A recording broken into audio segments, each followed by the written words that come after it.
Yes, good morning, good afternoon, good evening. Welcome back to Football Heritage TV. 10 days to go. 1, 2, 3, 4, 5, 6, 7, 8, 9, 10. 10 days to go for Tottenham Hotspur. The Tottenham Hotspur to salvage the window. Tottenham transfer windows are always the same. They're full of hope. We get a signing. We're linked with big names. We don't get them. We scramble around at the end. But we live for it. Or do we? Now, before I get going, I want to say I'm really, really happy to announce that we have got a new sponsor on the channel. We have got a new sponsor on the channel. As you can see in the top, it will be your top left up here somewhere. You will see that we have been sponsored by okjersey.com. One of the world leaders in replica football shirts. If you would like a replica football shirt, they're great quality at £15 per shirt, then please go on to okjersey.com or smash the phone and get a QR code right from the top left there. You can get Spurs shirts. You can get Real Madrid, whatever shirt you want, whoever you support. There are lots of different options. So please, please, please do go on to okjersey.com or hit that QR code. We know in this day and age, football shirts are very, very expensive. So if you would like some vintage shirts, if you would like some replica shirts, okjersey.com, and thank you very much for their support as we've been talking about them sponsoring the channel. They will be sending me some shirts that you'll see on stream very, very shortly once they get to me. And we will be doing a giveaway probably tomorrow. We'll be doing a giveaway. They're going to give away free Spurs shirts, free replica Spurs shirts to my audience. We will do a raffle for that. So please, if you would like a replica shirt, okjersey.com is where you need to go. Anyway, any questions about that, please just put it in and ask, but it's quite straightforward. You want a replica shirt? These guys have got loads. They've got a great website, loads of options. So where are we? We are 10 days away from ending this transfer window with one first team signing on a permanent basis and one first team signing on a loan basis. Spurs need to move, and quick. I am expecting after the shenanigans, we'll call it that, the shenanigans, after the debacle, after the fiasco, insert chosen word, after that saga that was Eberici Eze, where do Spurs go? What do we do?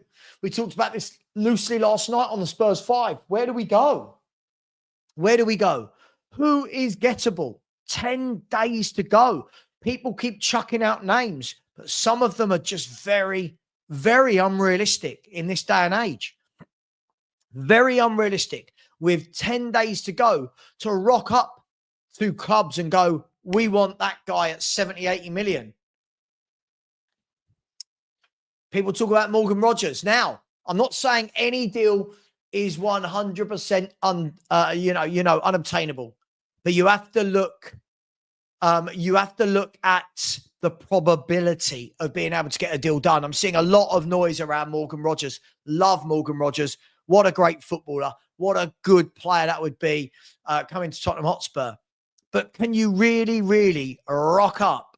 Can you really rock up to a club like an Aston Villa with 10 days to go and say, hey, hi, Aston Villa, we're probably going to be rivaling you in the league for 5th, 6th, 7th, 8th, whatever it may be.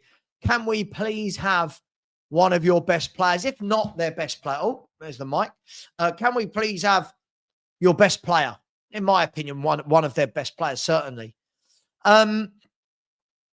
You can chuck the money at them, but they're going to say, well, hang on, we need to replace. We need to replace. And this is why it's very difficult. This is why when you leave the transfer window this late, this is all going to happen. It's always going to happen. So, do I want Tottenham to get a Rodgers? Oh, I'd love it. Of course I would. And I think sometimes people, I always understand the age of people in the chat, by the way, that by depending on how they react to what I say, I get it. So when I say something like, I just can't see Rodgers being obtainable. Oh, you're negative. You poo-poo the idea. Well, I am poo-pooing it. Yeah, with 10 days to go. Can I see Savio? Well, slightly different. Savio isn't the main man at Man City. Savio is one of a huge squad at Man City that isn't guaranteed a game every week. Huge, huge difference. When you go to Villa, we want this guy. When you go to Brighton, we want Matoma. Sure. We need to replace them. Cool. Yeah, cool. How long is that going to take you? Well, I don't know. You've given us 10 days of the window to do it. So, for me, this is why I'm always saying to any fan that says, don't worry, as long as it gets done before the end of the window. That's why I never go along with it. I don't buy anyone that says it. It is what it, no, it's not. It's not, it is what it is. You have a transfer window for a reason. You have 3 months of a transfer window for a reason. And this is where my concern is right now. This is where my concern is right now. With that in mind, what's a realistic target? What's a realistic target at this stage? We're hearing about Paz. But we know Paz has got the 50% sell-on fee from sell-on clause from Real Madrid. Talented player. But again, a player who's had 43 games in his career. 43. And again, I get a lot of people that say, oh, Savio, you're against young players. I'm not getting instantly. I know what I'm getting. I've seen him at Man City. I've seen him at Girona. We've seen him for Brazil. We know what we're getting. With Paz, you're getting a youngster who might need a year or two to adjust to a different country. Has he hit his peak? No, he's 20 years of age. So people are saying, freezing, frozen. Have I frozen? Have I frozen, guys? Frozen, freezing. Oh, refresh the stream. Refresh the stream. Sorry, yeah, YouTube has been playing up. Apologies. Refresh the stream. By the way, for all of you people out there, I'm going to ask you, right? We are nine subscribers away from 22K. 9 subscribers. 9. Right now. 9 of you. 9 of you right now. Smash that subscribe button. 9 of you. Thank you very much. We would have moved to 22,000 in the space of about 10 days. Thank you very much. Listen, realistic targets include Savio, Akliouche, Lookman. I agree. I'll take all 3 of them. I'll take all 3 of them. I'm not on 22K yet, by the way, for anyone that's saying congratulations. I'm not. Nick, let me know if you want to come on and talk a little bit of Tottenham, talk a bit of football. Let me know if you're available, if you're not being a superstar DJ. Yeah, I don't see why those sort of players shouldn't be doable. You know, Akliouche. I mean, as I said, I was having chats in the group the other night. People going, "Oh, I'm not sure about him." This boy walks into our team and instantly improves it. 23 years of age. He's got good experience now. I would take him all day long. The problem is we've got to that stage where you're looking and going, you know, are we going to get done what we need to get done in the last bit of the window? Are we going to get done? Oh, hang on. Oh, Ben K wants to come on, does he? There we go. Let's send the link to him. Are we going to get done what we need to get done? Probably not. Let's be honest. Unless Spurs shock us and go boom, boom, boom, boom, 4, 5 signings. But can't see it. So realistically, you're looking and going, all right, where's the 2 big players? Where's the two signings that walk into our team and instantly make us better? And we've all talked about it, haven't we, all summer? Let's bring it up. At the moment, let me change that formation to his favoured formation. At the moment, this is what Spurs look like we're going in with at the moment. Listen, people can chop and change one player or two players. This is what we look like we're going in with.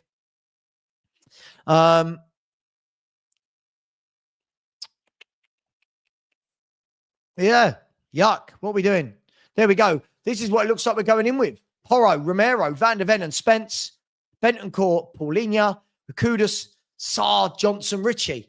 I mean, I like Bentancur, Paulinho and Kudus. The other three for me just seems very, very lightweight and weak compared to what our competitors and rivals are putting out. So for me, those are the three areas that need to be changed. First and foremost would be the playmaker and left winger. And then hopefully after that would be a striker. But what we do know is this. We do know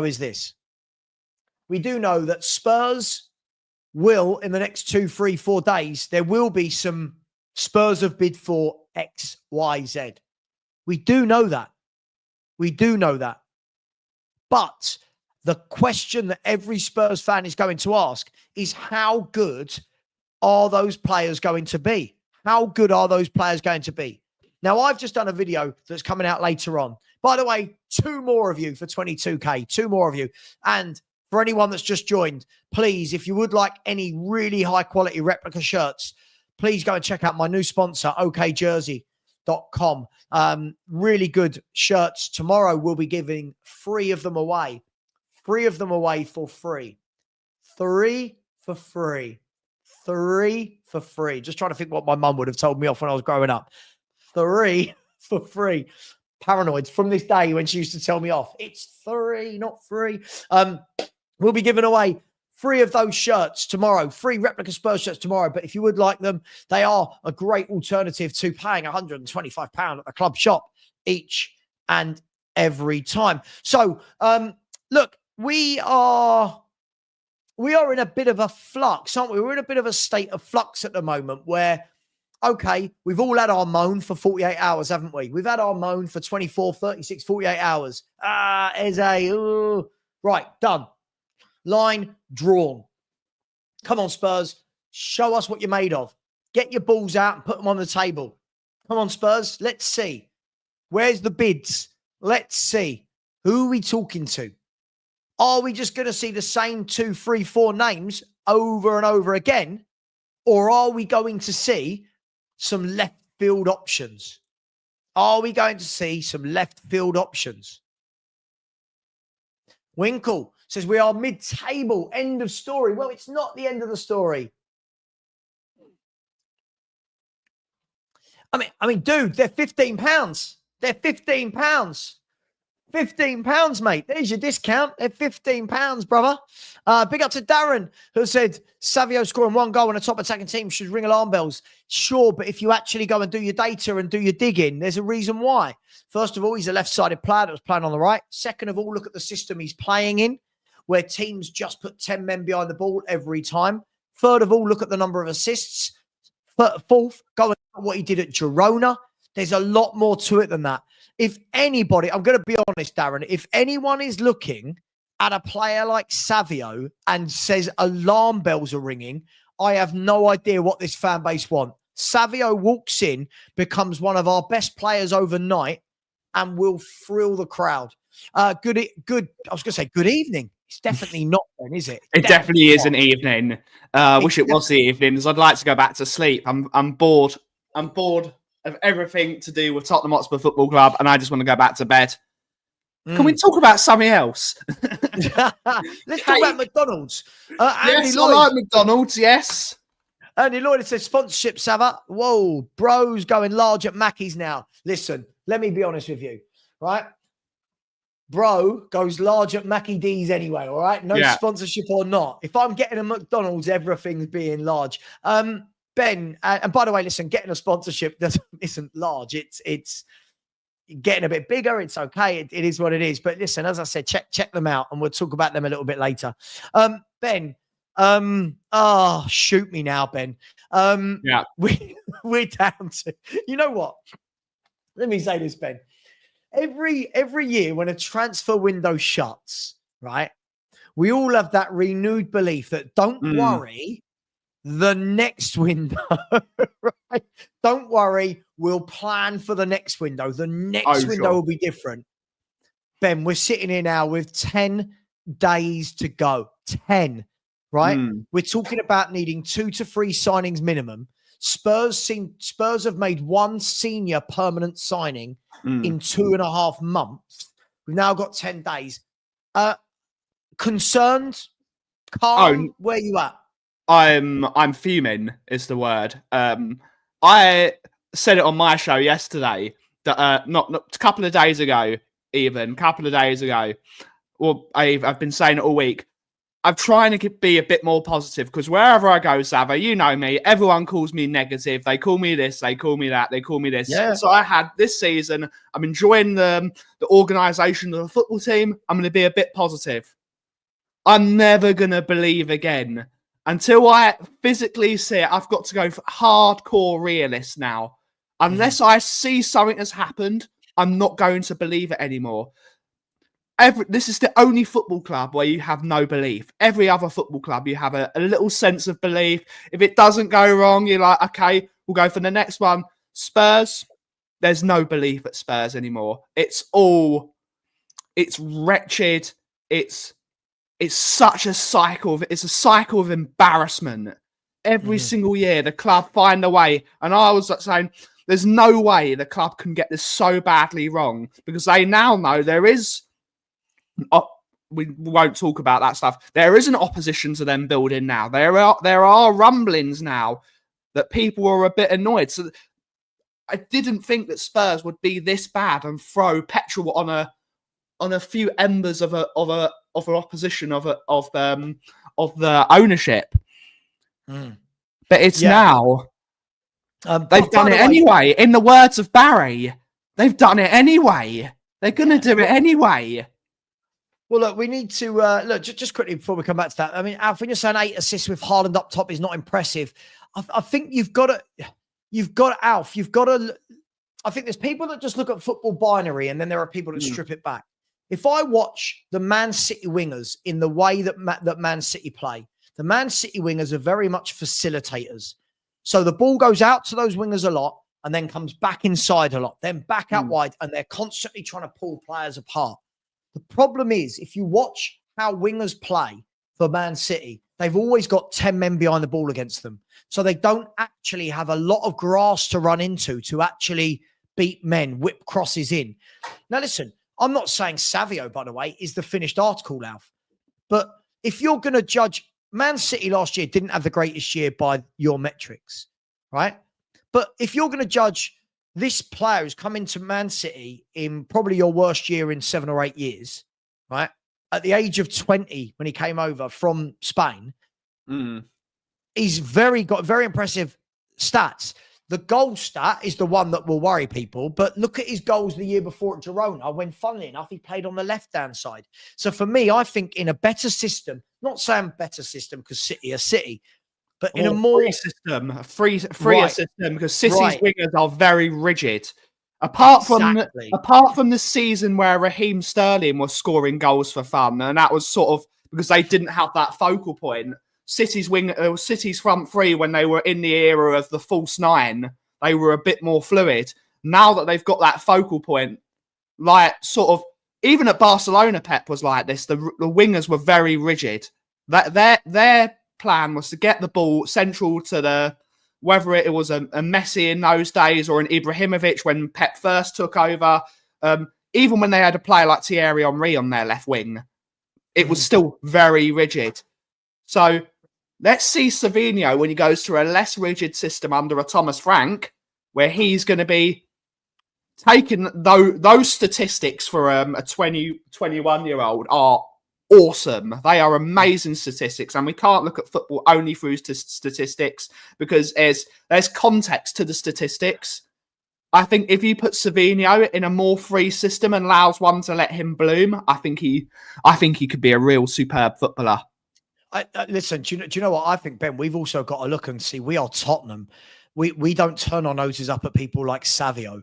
Like, you know, I genuinely worry if we've got fans that don't think Savio solves a huge problem for Spurs and is a top player for us. I feel like we've got to remember who we are. By the way, lots of reports coming out this morning that Man United are back in for Senny Le Mans of Antwerp, the goalkeeper, 23-year-old goalkeeper. I don't know a lot about him. I've heard good things. I couldn't give you an overview, but Man United look to be back in for him. And of course, we know they need a goalkeeper. But Ben, I'm expecting now with 10 days to go, I'm expecting every day I want to see bids. Every day I want to see transfer news from Tottenham. I don't want this to be we tried. We got Tyler Dibling on the last day of the window. They have got to now go out. And more than anything, for self-preservation, Tottenham need to be out there wheeling and dealing, don't they? Spurs to save face this window have to make an astronomical bid for someone. And this is the problem. And we can talk about the Morgan Rogers situation, how I think it's a borderline impossible deal, but it is borderline. We could buy Morgan Rogers from Aston Villa, but we won't buy Morgan Rogers from Aston Villa because we don't have the ambition to. Do you think it's too late in the window for that now, though? I don't think it is. If Spurs use their financial might and their financial power, any deal can be done. There's every single player in the world, including the best out there, have a price. If you meet that price, a deal will be done. So, but Spurs are not the club to meet that price. Like, let's take Savio. Yeah. Manchester City wants £70 million. Yeah. We offer £69 million. That is Tottenham Hotspur. We will never meet anyone's price, ever. We always have to be seen to win. We always have to be seen to win a deal. Ben, I agree with you if we had done it earlier in the window and started to make noise. First of all, the player has said he's very happy at Aston Villa. Second of all, Spurs, for me, haven't done anything which shows Morgan Rogers, hey, come and join us. We're superbly better than Villa. I know people go, we are a bigger club, but I'm talking about we haven't done anything in the transfer window that says, Morgan, come and join this, forgive me, Ben, project. Right, Matt, have a day off, please. Matt, you rip in to Levy and Enoch all the time about signing better players. You're now talking about bringing in Dibling. No, stop. You're trolling. This is why everyone calls you a troll. You're trolling. I agree with you in essence, though. If, for example, these are all hypotheticals. If Man City have said to Spurs, 70 million gets you Savio, we are now in the stage of desperation where we have to go, yes, okay. Now, obviously, those terms could be 70 million over 4 years, 70 million over 2 years, 3 years.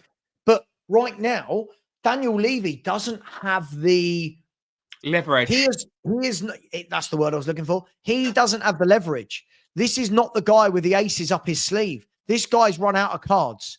Do you know what he is? He's the guy at the poker table who wants to keep playing, but he's run out of chips. And he's asking around the table, can I have your watch so I can get some more chips? Can I borrow your car? Do you know what I mean? He's run out of bargaining chips right now. He needs to go big.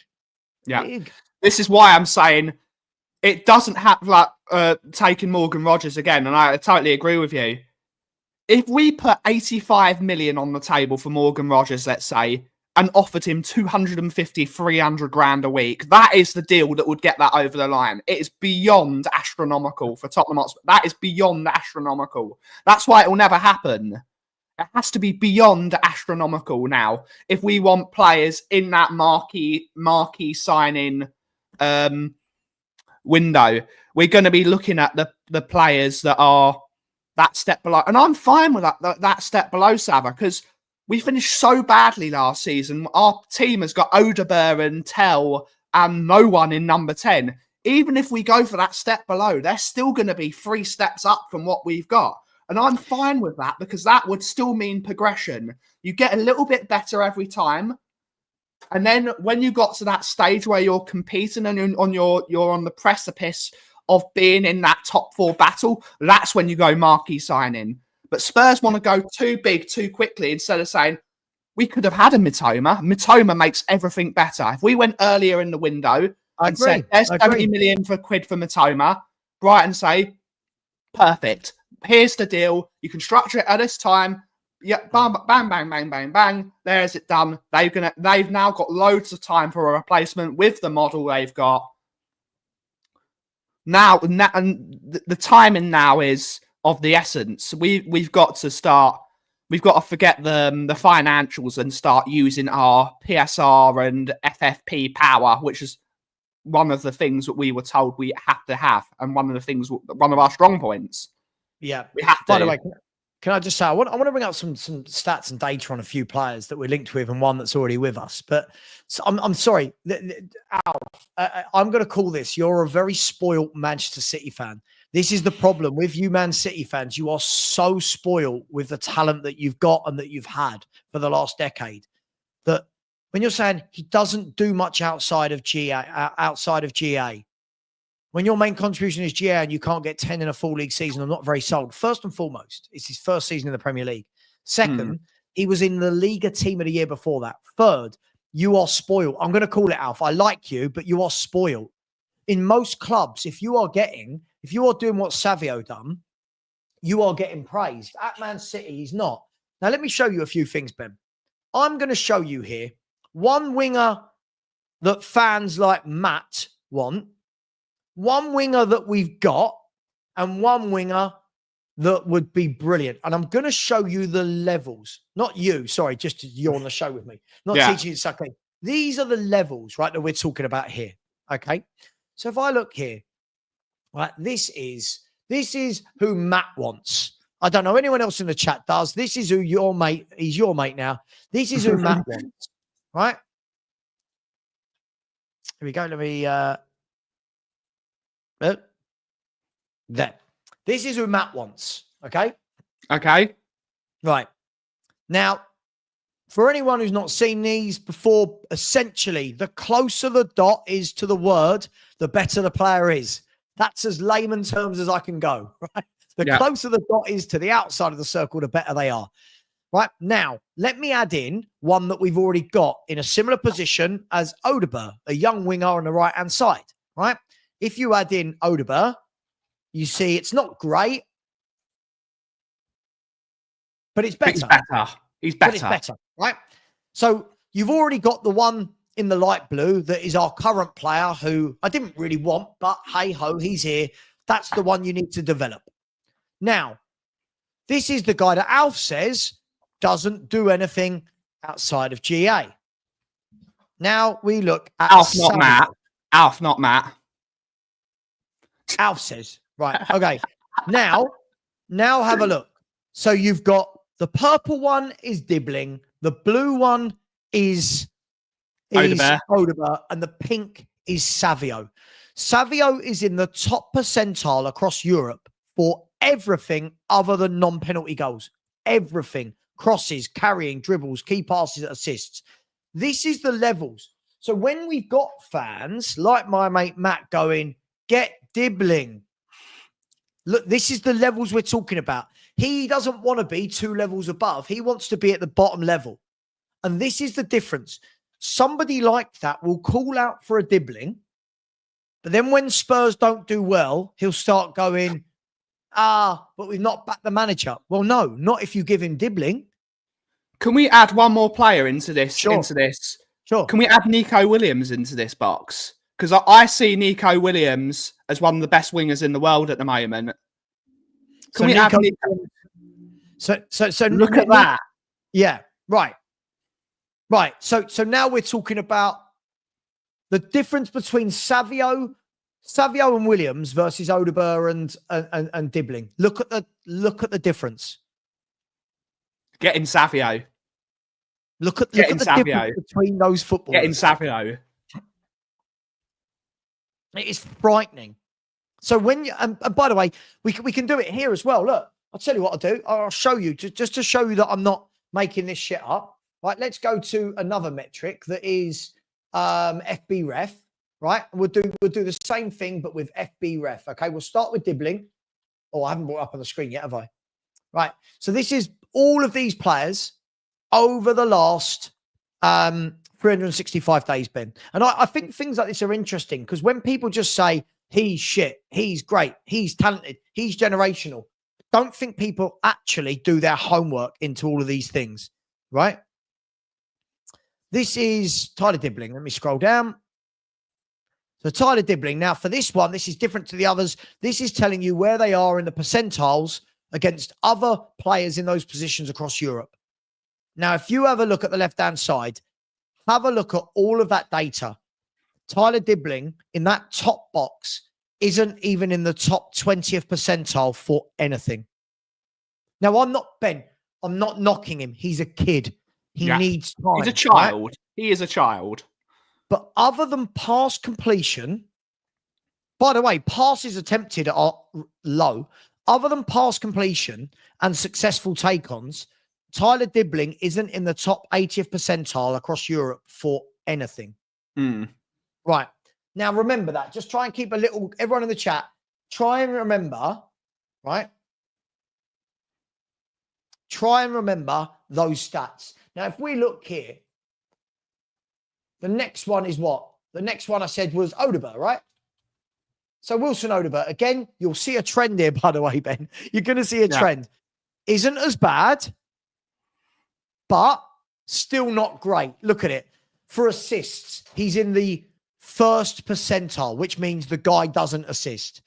Shots, the 20th percentile. Shot creating actions, the first percentile. Passes attempted. But there's a couple of good things there that are heading in the right direction, but not great. You can see with Odegaard, as much as I think we need to wait for him to be there, you can see with Odegaard that he can be coached and there is potential there. The only thing that Tyler Dibling has going for him, and I don't want to disrespect Tyler Dibling because, again, he's a child. The only thing he's got going for him, for us at this moment in time as Tottenham Hotspur Football Club, is he's English. That's the only thing he's got going for him, is he's English. Agreed. So look, this is, and by the way, sorry, by the way, listen, Matt, if you're going to troll, look, have a look at this. Why are we making out like Savio is a kudos as a signing? He's not. Right? Yet we are looking down on players like Dibling. Listen to how dumb you say. I'll call it out. Dumb. Right? I'm going to show you why. Can we go back to that original stat board and see a comparison between Savio and Kudus, please? Hang on, yeah, but just before we do that, let me show you this, right? So we've had Dibling, which was really bad. We've got Odegaard, which is slightly better, but still not the level I want at Tottenham Hotspur. Who's the last one? Now, should we have a look at Savio? This is why you all now know that, Matt, we can call this opinions, but this is just ridiculous. Have a look at Savio. Right? Have a look at Savio. This is all his data from the last year. Look at, I don't care, all the bottom stuff is the defensive stuff. Other than the non-penalty goals, which, yes, he needs to develop over the years, have a look at that. How many of those is he in the top 90th percentile, top 80th percentile for, right? Have a look at that. And you've got fans turning our noses up at Tyler Dibling. Yes. Yes, I am. Now, who did you want? I would like to compare Kudus to Savio in that, know, that thing where you've got the circle with all the stats. Let's compare Savio to Kudus, because I think Kudus is. Oh, not on here, right? You want that? You want here, don't you? Yes. You want data and B. Big up, Rinket. I'll come to you in a second. And I know stats are. You still need stats. Who do you want to compare? I want to compare Savio to Kudus. I know they're different players, but they're both wingers. Let's have a look.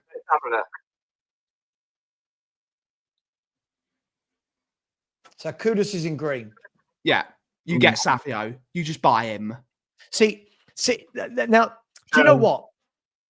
Just quickly before I bring you in, Rinket. By the way, this isn't me going, oh my God, I need to get all my data from here. This backs up my opinion on the eye. I watch Kudus and Savio, and I see this. I see that they've got this. I watch Dibling and Odegaard, and I see that they don't. This is why I don't understand when fans are going, Savio. Who on earth do we think we are to turn our noses up at Savio? Morning, Rinketic. How you doing, man? You all right? Morning. I'm good. How are you, fellas? Yeah, good.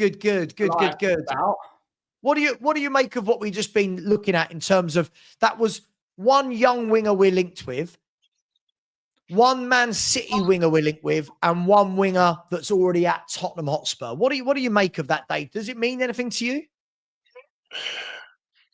I don't know if you guys agree, but being in like the coaching space now, we don't use words like generational and stuff.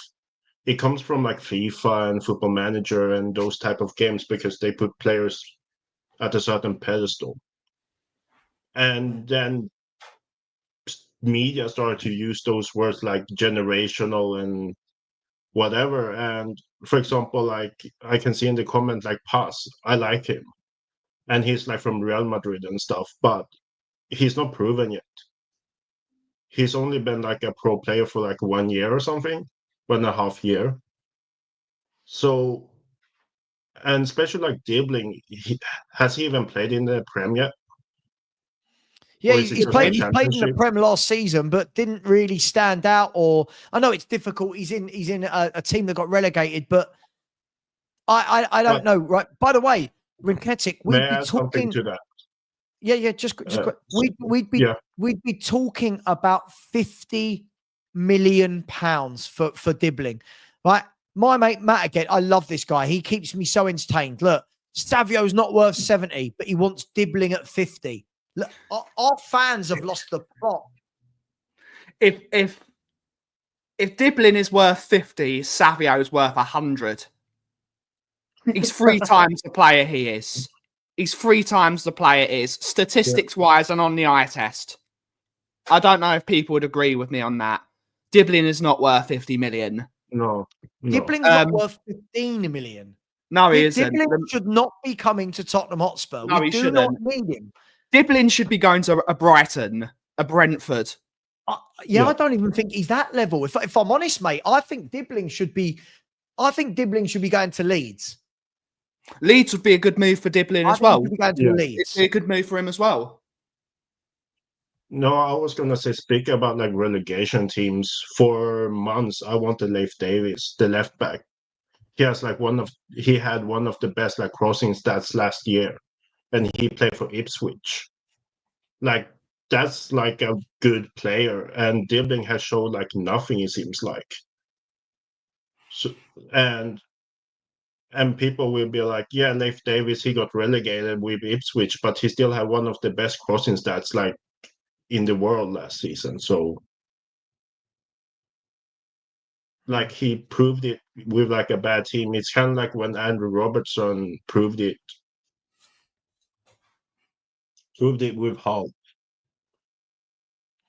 Just ignore me doing all this stuff with the screen at the moment, guys. I'm just trying to find the right one. Ignore me. Is Perchy shouted at you about them?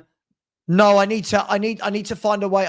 I'll do it after the show. I need to find a way. I need this all below that black line. You see this black line here? Because of your wonderful new sponsor, which you can go to. So I need to wonderful find a way. new sponsor, which is okjersey.com, and you can scan the thing in the top left corner with your mobile telephone, and that will take you straight to their website. Go and buy a jersey. Perchy, if you are watching, is there any way you can go into the back of my stream and design that for me? If you're available. Yeah, Perchy, what are you doing here, Perch? What are you doing here? But by the way, guys, when we're talking about what players are worth, you do realize, not you guys, but people do realize, right, that if you leave it until the last 10 days of the window, you are now paying a premium. Because you are no longer in control of the transfer. The selling club they have the power anyway, but they've now got all the power. Yeah. Newcastle right now with Isak have all the power in this last 10 days. We want 140 million. We don't want to pay that. You don't get the player. Right? That's the way it works. as I keep saying, I really wish people were a bit of outside of the box thinking. It's the same thing. I don't trust the Morgan Rogers news because they already sold what's his name, Jacob Ramsey, to Newcastle. So they don't need to sell another guy, especially because they're similar type of players. It all depends on what's it called. It all depends on the offer. Every player has his price. Every player has a price, and a club like Villa could get a player in 10 days. We're so used to Tottenham Hotspur taking 2 weeks to not get a player. A team like Villa will take 3 days to get a player. I think that's how long a normal team like Villa would. The money has to be astronomical, though. We're not going to get Morgan Rogers because the money is not going to be. But for a Savio, if they want £70 million and you pay that £70 million over an 8-year contract, like full-blown Chelsea star, which is what they've been doing, putting their players on 8-year contracts, you pay that 70 million quid over 8 years, and you do that, and that works with PSR. You can do that. Chelsea have been the masters at it for the last year, which is why they're still complaining that Nicholas Jackson's got a deal to like 2033, doesn't he? Like something absolutely silly. But with a player like Savio, I think in 3-4 years you could sell Savio for 130 million if he continues his trajectory towards those stats. If you look at that trajectory, you could sell him for that money if you put that big contract in place. I completely agree with you. Just by the way, because I can't get it all on the screen, what I will say is if anyone does want replica jerseys, think they're really great for Christmas presents, birthday presents, whatever.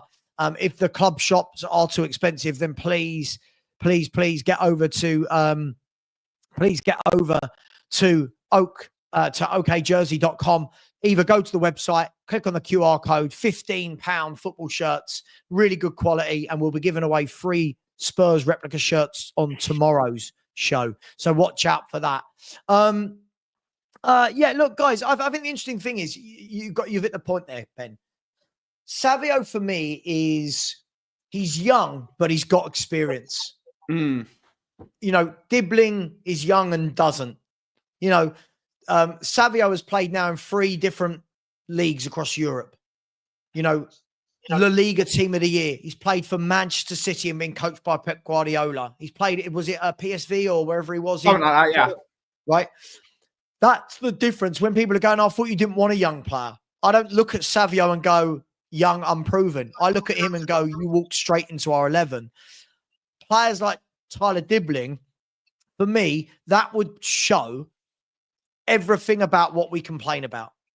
Everything. You think we've got fans that complain Levy doesn't spend, now asking for 50 million on Tyler Dibling? Like, let that sink in. How as fans do we sit there and go 70 million no to Savio, but 50 million yes to Tyler Dibling? And listen, I hope Dibling has a great career.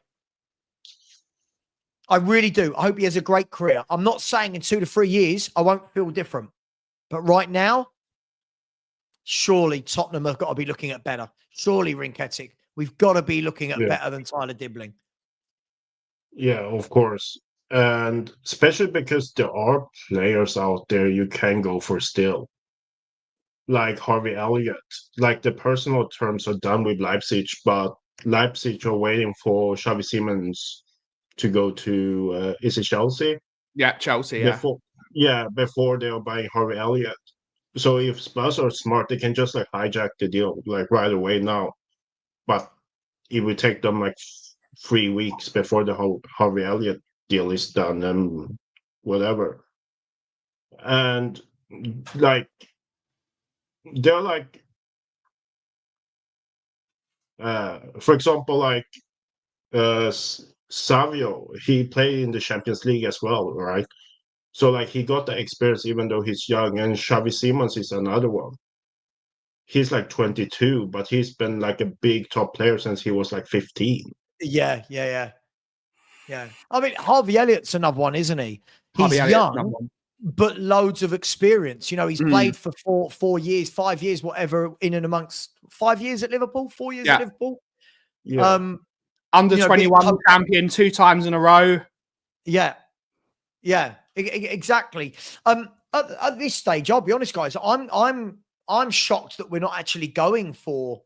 I'm shocked that we're not actually going for a player like a Harvey Elliott. I know we're talking about RB Leipzig, but I'm surprised that Spurs aren't going. Hang on, we need players that can play on the right, play in the middle, play in the 8, play in the 10. We need some players, and I think a lot of fans have turned their nose up at people like Elliott. Now I think they're seeing, well, hang on, we're struggling to get better. So, would you guys take Elliott right now? 100%. 100%. That's the player you get in over. Like you see, like we're talking about 50 million for Tyler Dibling. 50 million gets you Harvey Elliott, who's 3 times the player that Tyler Dibling is. He's 3 times the player, more experienced, and most importantly, I think Harvey Elliott has the attributes that someone like a Thomas Frank would want: brave, aggressive, likes to get his foot stuck in. Done it in finals. Captain his national team. I believe he was the captain of the national team. If I'm not mistaken, that's the sort of young player we need with that experience, winning mentality. It's got everything in one, and versatility is always a good thing. And with our injury record, a bit of versatility would be very, very useful. And when Maddison or Kulusevski comes in, Harvey Elliott's not a bad option off the bench to compete with Kulusevski. Some games you're going to need a Kulusevski. Games that you haven't got the ball, you need someone like a Kulusevski to hold on to the ball and look after it. In games where you've got more of the ball, you're going to need someone like a Harvey Elliott who's a bit better on the ball, moves the ball with both his feet. It's a no-brainer for me. It's a no-brainer. Yeah. Do you like Elliott Rinketic? Do you like him? Yeah, I like Elliott. No, I agree everything with what Ben just said. So, and also like, especially now when Spurs need a number 10, he can slot like behind the striker as well. Yeah, no, absolutely. I think this is the key thing for me. I did a video on Harvey Elliott 2 months ago and said, look, for me, Spurs, as much as we've got to get quality top signings in every position, which we know won't happen, you've got to get lots of very good footballers in and around the squad.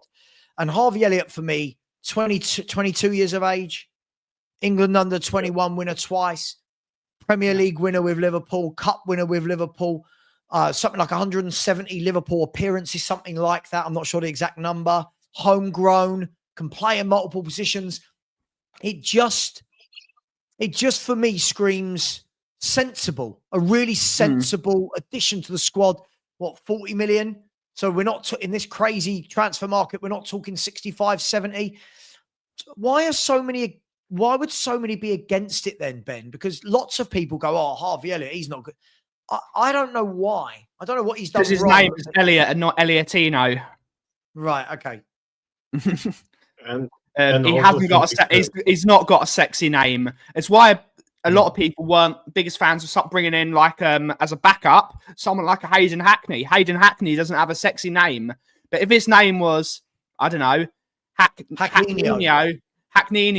you'd sign him in.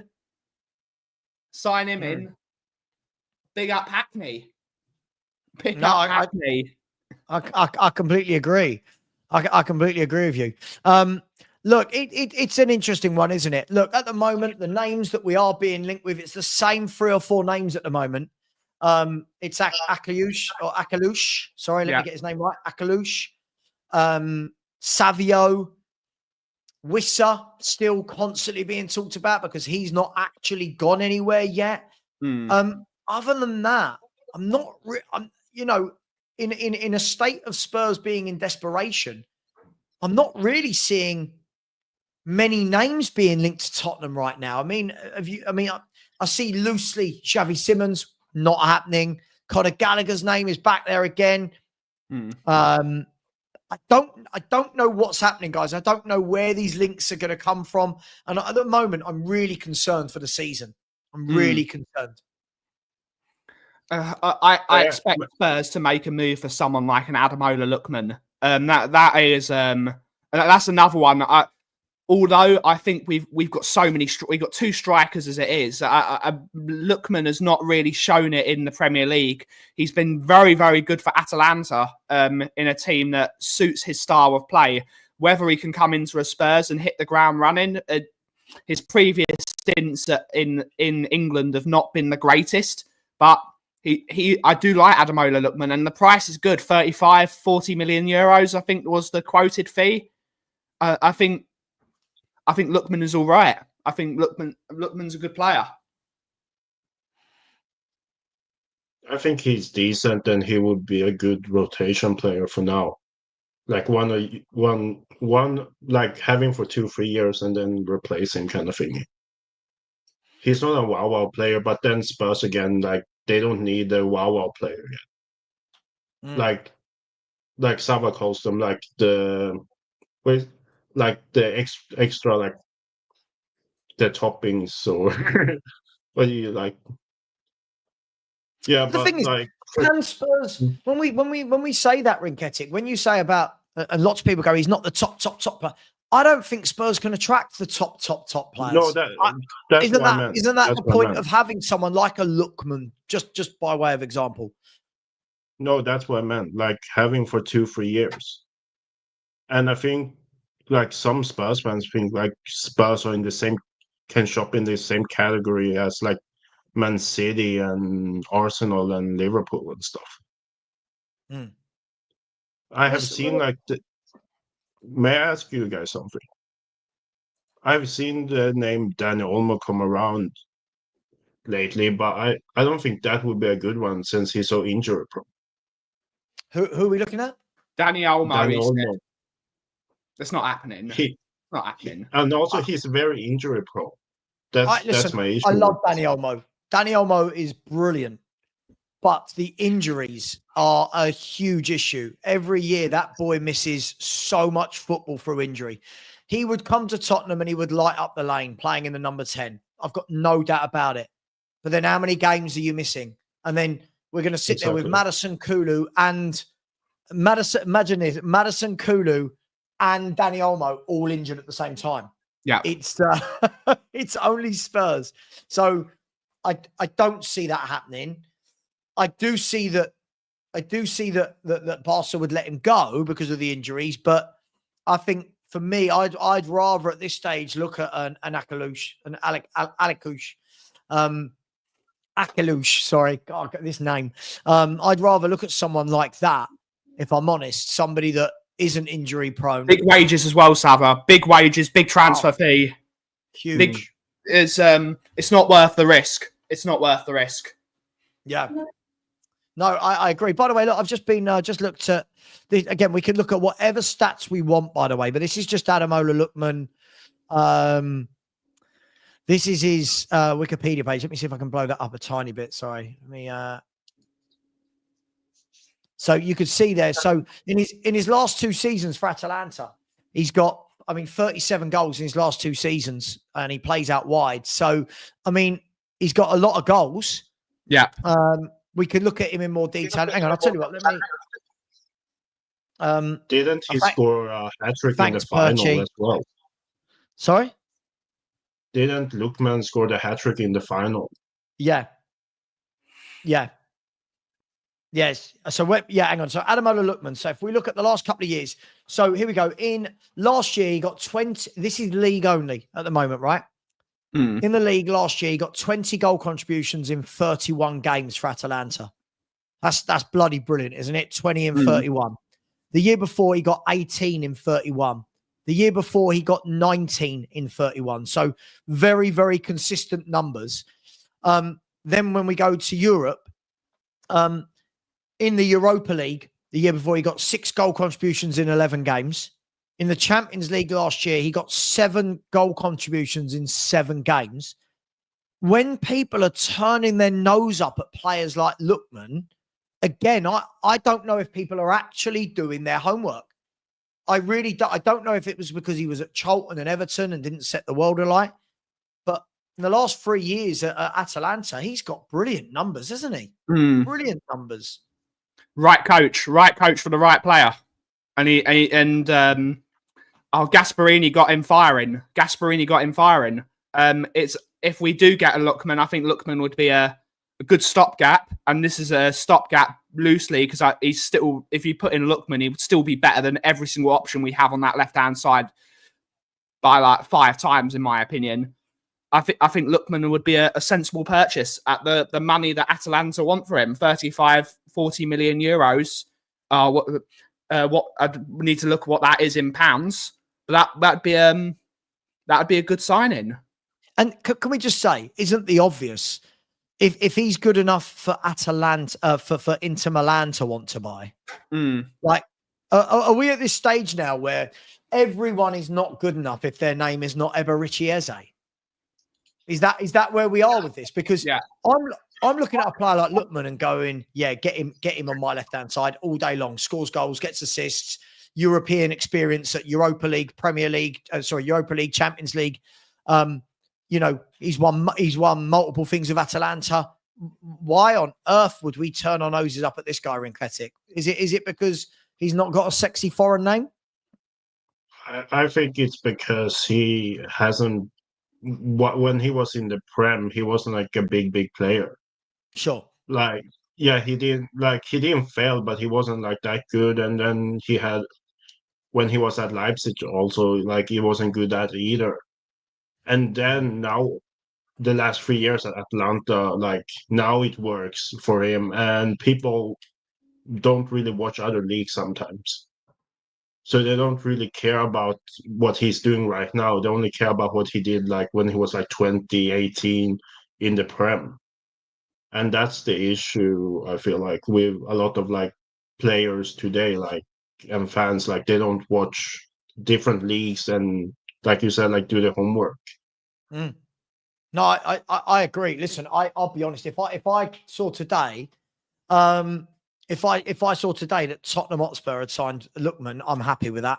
Yeah, I'm very happy with that. At the moment, I'm watching Oda Bertel or Johnson out there.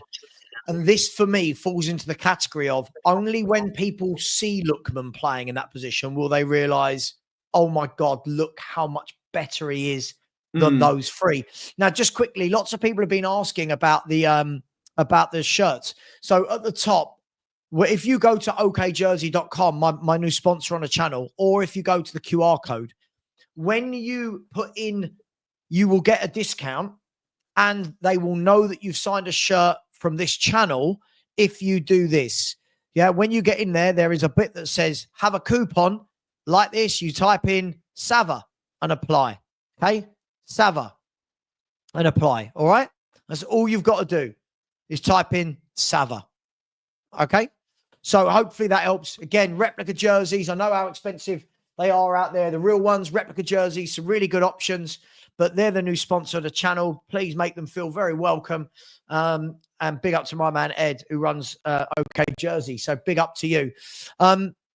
Yeah, guys, I truly think that this is a guy that if we saw him in a Spurs shirt, I think would flourish. Homegrown, if I'm not wrong. Yeah, he is. Well, he grew up down the road for me. Homegrown. He's homegrown for you, Savva. Right? Homegrown. He's homegrown for you. Wouldn't cost a bomb. Much better than what we've got. I genuinely think this is just... obvious to go and get a player of this ilk. Big up, Dan. Hey, that's just me. Also gives you flexibility. If you need to play a 3-4-3 or a 3-5-2, Lookman's played in that positions. Yeah. It allows Brennan Johnson to go into his preferred position of being that sort of inside forward. So you're not wasted with Johnson on the left-hand side having to cross the ball, which would then... It's just a no-brainer signing. Get Ademola Lookman in. I like the player. He's a good player. Well, there you go. Ademola Lookman is the purple. He's a goal scorer. Yeah. I like Ademola Lookman's got brilliant stats. He's good on the eye. His data's good. Again, I'm not sure. Dan, morning. You've had a couple of coffees, have you? Yeah, just waiting for me other one. Nice. Good. We're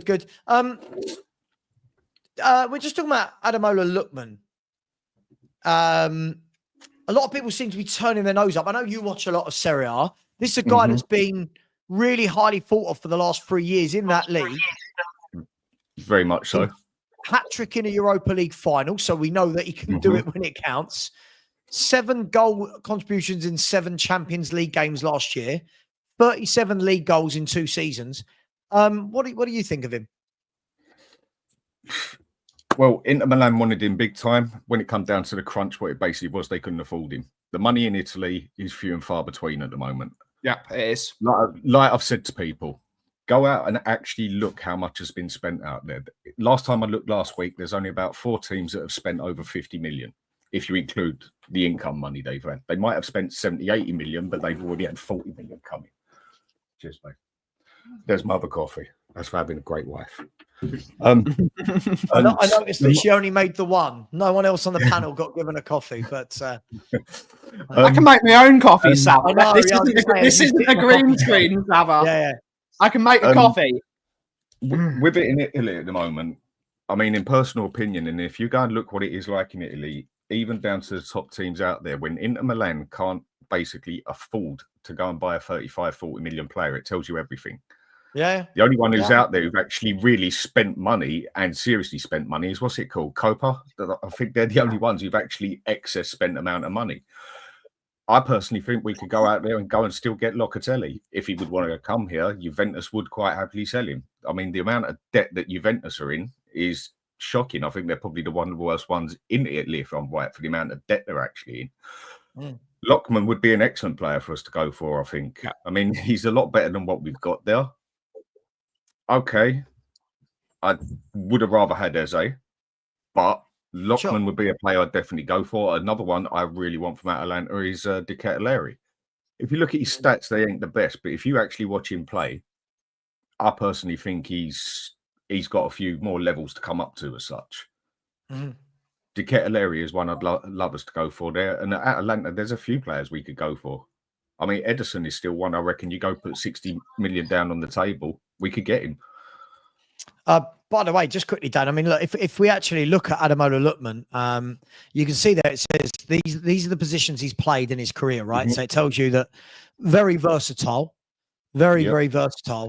But if we scroll down a little bit on that, what it actually shows you is left winger, 100 games, 29 goals playing off the left wing, 32 goals playing off of the second striker, 10 goals playing off the right, 14 from centre forward.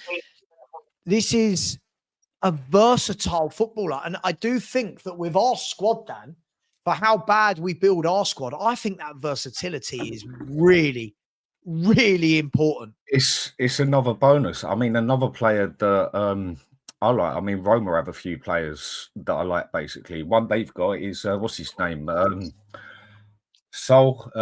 Sol, is it? The young Argentinian one. Yeah. Matthias Sule, that's it. You know what I'm like with pronouncing names. Go check him out as well. I mean, he plays on the right most of the time. He's played in the middle a few times.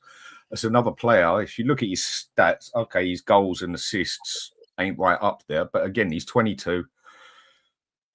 I would rather go for the players that are more experienced as such, but we don't seem to do that. So I'm just trying to be realistic here. Yeah, Sol is Sula, how do you pronounce his name? He's another one who I think we could seriously look at as well. And Roma really don't want to sell him. But again, Roma are another club. Italy, they are desperate for money out there. That's the thing about Italy, Dan. Even in the era of the 90s, when Italy was the best league in the world, the Italian club still had that thing. If you come in with the right price, we will sell. It's why you see players like Pirlo go from AC Milan to Juventus, or he also play. It's why you see Ronaldo. Another one as well. I mean, that's why players go to rivals all the time, because they say, if you give us the money, we will sell. We will take, exactly. Zidane, we will sell. We will take the money. They went and sold him. Yeah. I mean, what they sold him for was the equivalent of probably 100 million now. I think it was about 57, 60 million they sold him at the time for. Yeah. You look at, what's his name? Who Newcastle got? Tonali. Yeah. You see it. He was looked at in Italy as the next best thing since Pirello, basically. Even they didn't want to sell him, but they had to sell him. Crystal Palace make more money in a year than AC Milan. Yep. Bastoni as well from Inter Milan. If you come into Inter Milan and you offer 80 million for Bastoni, they will sell him. They will sell him. He will. It's something I've been saying for ages. Put the money on the bloody table And certain people, certain clubs, they haven't got they will do it. How I've you told, pay it I've, is a I've different told the story story. so many times, Dan, about my mate Antonio Giraldo, who used to be the president of Juventus. I had this conversation with him. We talked about when he sold Zidane for 56 million. Because me being, what was it, a kid at the time, thinking, why would you sell Zidane? He's Zidane. He said, I can't say no to 56 million quid. I couldn't say no to it. It's a hell of a lot of money. Imagine it. Sorry, Ben, go on. Yeah, there's a lot of money. And imagine that money now. And Italy is one of the most desperate leagues in the world for money. If you go and check up everything on there, I mean, when I've done a call in yesterday, I had some fella, Gianni, come on, and what a great guest that was. I got his number. He will be coming on more shows, and I've been invited on his show to do Italian talk with him and that, yeah? And he came on and he blatantly said it how it was, put a few people quiet, and then also spoke about Italy, how desperate it is out there, basically. Even the top teams out there who've won the Napoli, you could still go and get players off of them. Inter Milan, one of the biggest teams in the world, basically, but money-wise, they couldn't even afford 35 to 45 million for Lockman. Yeah, there's been a lot of transfers out there. But Dan, you've got so many fans that when you chat, they go, nah, no Premier League experience. No, I mean, you look, when we said Lookman, how many people went,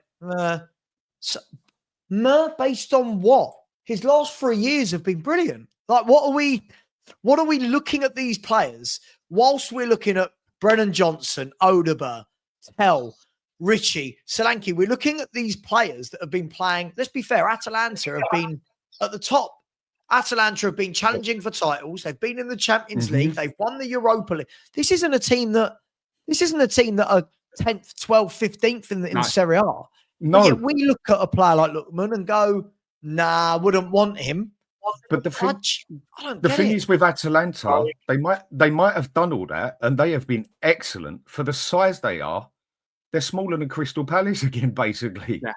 In Italy, they are not a big club. They have not got big money in that, but you could say they've overperformed for the size of the club as such. I like Atalanta, same as I like Fiorentina. Two teams I've got a very big soft spot for. I always have with Fiorentina. Like the first chat I ever had with you, Savva, I said one player that I desperately... Batistuta was the one that made me have a love for Fiorentina when I was younger, and ever since then...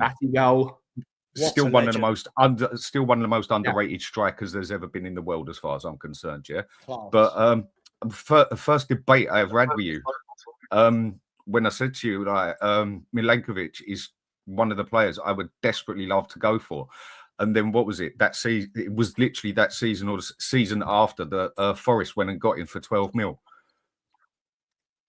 There is so many good players out in Italy that you can literally just go in and take who you want out there. I'd say 8 times out of 10, definitely.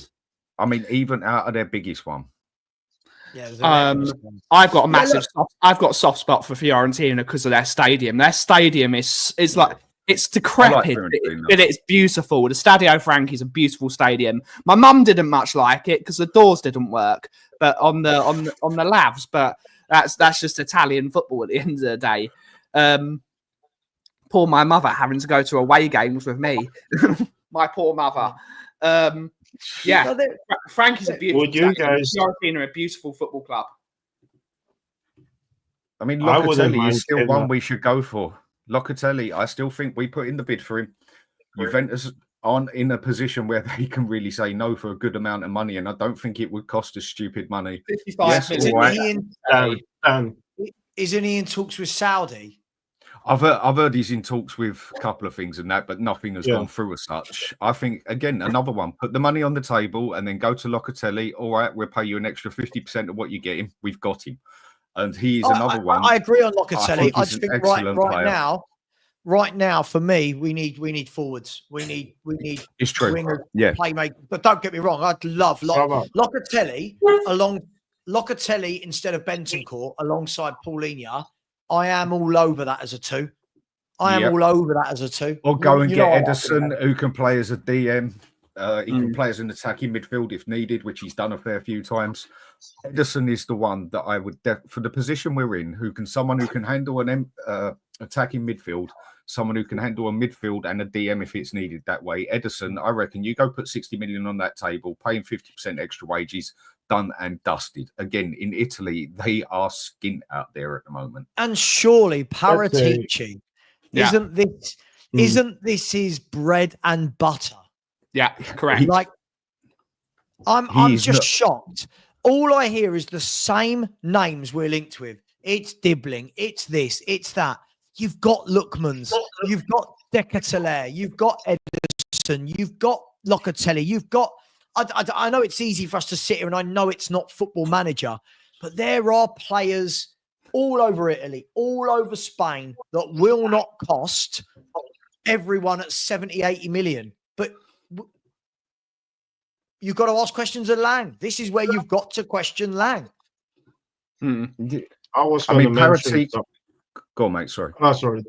I was going to mention someone who is like worth around 70, 80 million. Kenan Yildiz. He's like 20 and experienced, and he comes from like the Bayern Academy. So he knows like how to win stuff.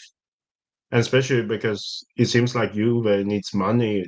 That would be a good one instead of someone like Dibling.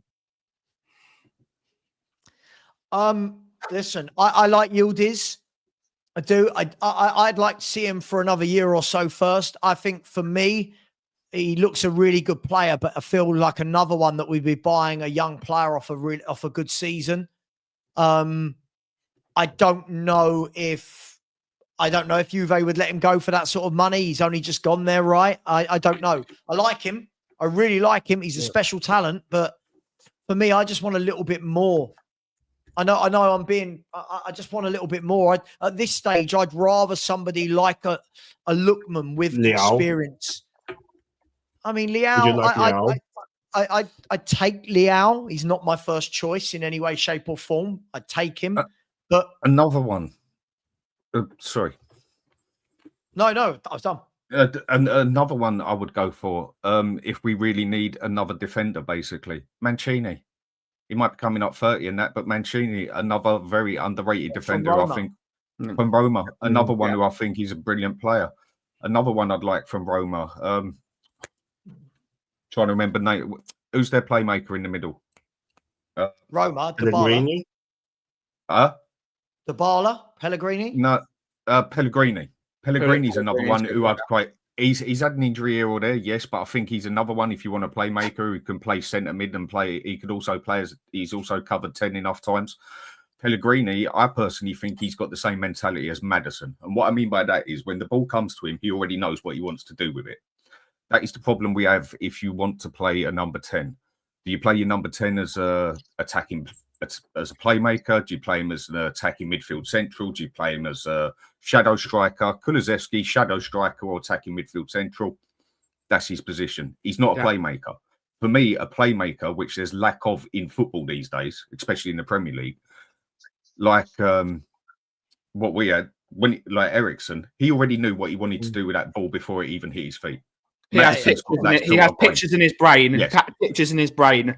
But Pellegrini is the same as Maddison in that aspect. The problem Maddison had last year is even though he knew what he wanted to do with the ball, he had everyone sitting on his feet and couldn't do nothing with it, basically. And Pellegrini is that type of person as well with a football mentality of that.